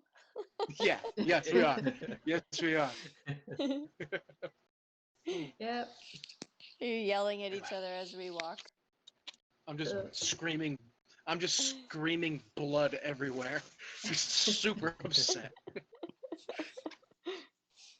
So Like a married couple. that's where we'll stop. End of day 5. You guys all set up camp and Arik, it seems to be a trend. You're just like continuously hitting the pavement, so to speak. Seriously. Well, that's just how it is. It's all good. So we're kicking. So we're stopping and setting up camp. Yeah, yeah. You all set up camp and for the night. Again, a little bit earlier. It's your 5th day of travel. You've been on the road for 5 days. We'll 40 just more to go. If just he before died, we you take have out. 10 days to bring him back, right? 10 days. Yep. Be fine. He'd make it. Just before we, I don't know if who the hell knows what's gonna happen. I'm gonna do my second wind ability. It's 1d10 plus 4. Okay. Just to you know, Just in case. just yeah, because you never really know. We could be So going You to bed. you could have assassins, that are invisible just appear over you as you slumber and yeah, automatically crit you. Ooh, that's a good thing to think about. Yeah. That's a big one. And you do see So. when you guys are all like set up for your camp for the night, you see that Orvustia is hanging out with Werond a lot, like the other human who's with you, the human guard, the younger one. She is over there with her and helping her like feel a little bit better. Got like 4 or 5 humans with you on this trip. Right, 1, 2, 3, 4, 5, 6, 7, 6. Anyway, all right. I'm back up at 14, so I feel a little bit better. Okay. All right, so that's where we'll stop. Is the end of day 5 as you guys And back up. just before we go to bed, Zion will ask, maybe we all should take 2 healing potions out of the bag of holding just to have on us just in case. That I think that leaves, I think there's 13 in there. So if everyone in the party takes 2, it'll leave 1 for when Uncle Ari comes if he needs a healing potion. And I think there's a superior in there as well. I think, well, we can go back over it, but I think we have 13. I think we have 15 potions of healing and 1 superior. But we can double check it. Yeah, I Hold haven't on looked to- at it yet. I don't I remember don't the need to last time carry I looked at around it. one. So I have 3 different ways of healing. So someone who has no healing magic should probably take like an extra. I'll grab that. Yeah, I'll reach over and just pluck it out of his hands. Like, thank you. That's mean. Yeah, I do, like, I have cure wounds, but I have limited spell slots. I only have 3 slots, and cure wounds is every time I cast it, that's 1 less hunter's mark. Yeah. That, but then I also have lay on hands, and I have the which doesn't take spell slots, and then I have the other thing which doesn't take spell slots. So it's more useful to someone who can't spare it. So I'll definitely, I'm gonna take 2 of the potions out of the bag Yeah, of I'll holding. take 2 as well. I find it funny because I can use that second wind ability in or out of combat, and in the handbook it's described as like for a moment you can push yourself beyond your normal boundaries, yada yada yada. So it's like I just had my like chest all fucking torn apart, and then it was like I just settled, took a deep breath, and was like, Walk all it right, I'm good. off. Like, dude, rub a little dirt on my exposed fucking organs. Just get back to it. Just It's walk okay. it off there, kid. Shoot Erdnon a dirty look and just keep walking. The man who saved your life. So do we want to Yes. assume that Micaiah and would be- Vidania took 2 potions also? I don't would've see s- why I- not. Yeah, because even if we don't use it for ourselves, it's always good to be able to. It's a bonus action, I think, to give someone Yeah. a potion. Is that right? It is no, it's an No. action. It's a It's bonus action to action give to it to take. somebody. for yourself, right? Mm-hmm. Okay. We just have to remind them next session or in the chat on the Discord. Are you not taking any or not? You don't want any at all, or you do? No, I'll go without. Okay. You're like a walking healing potion almost. You said you had It 3 only ways goes to do it. higher the more I level up. Damn. Yep. That's my downfall. I gotta drink go-go juice to feel better. Gummy berry juice. Gummy berries bouncing here and there and everywhere. Oof. Yeah, Yeah. like cure wounds. It's not quite as good as your second wind ability. It's a spell, and it's only 1d8 plus 2. I think it's based off my spell modifier. So if I up that, like it'll can go to 3, but it's not a d10. So it's Yeah. not second quite as wind- powerful. Yeah, second one is 1d10 plus whatever level I'm at, so that's pretty cool. Oh, yeah, Before we set up camp and all that, one last thing. Mhm. Oh, very wearily hand. I guess I'll hand it off to whoever's closest to me. I'll just say Zan because he was the last one that was talking. That vial of the reddish liquid, Okay. whatever that was, the syrupy stuff. Yep. And I'll just say like, fucking, talk amongst yourselves, figure it out, figure out what it is, and then just plop into bed or anywhere where I can collapse.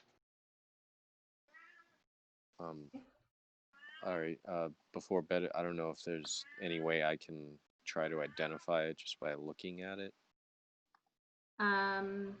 No. Yeah, I didn't Yeah. think so. It was a shot in the dark. Yeah, not Well, I by- mean, that's not why I by was just given. looking at it. I was giving it to you that way you could talk about it amongst yourselves. If I don't know if it's magical or not, but I just handed it to whoever was closest to me and just shuffled away. Really upset when we find out it's a vial of hobgoblin semen sample. Ew. I think that's the session.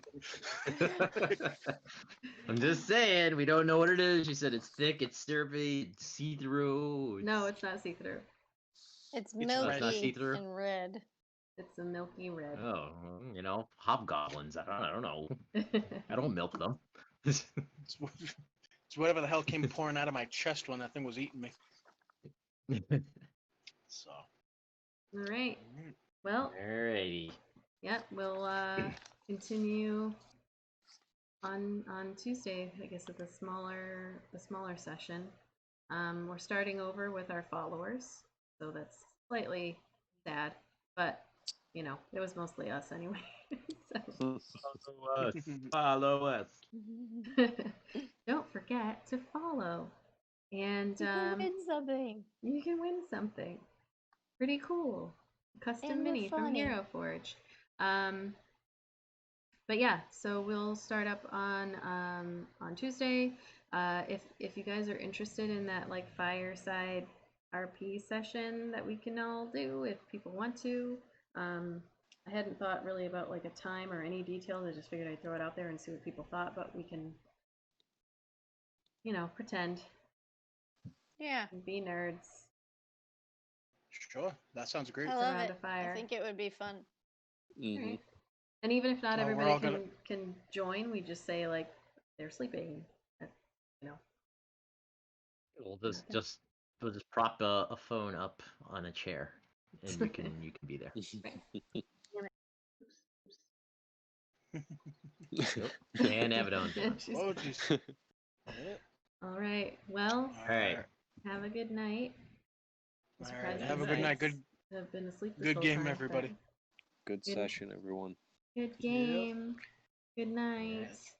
Good Good Good night, night. Good night, all. everybody. Good night. Bye.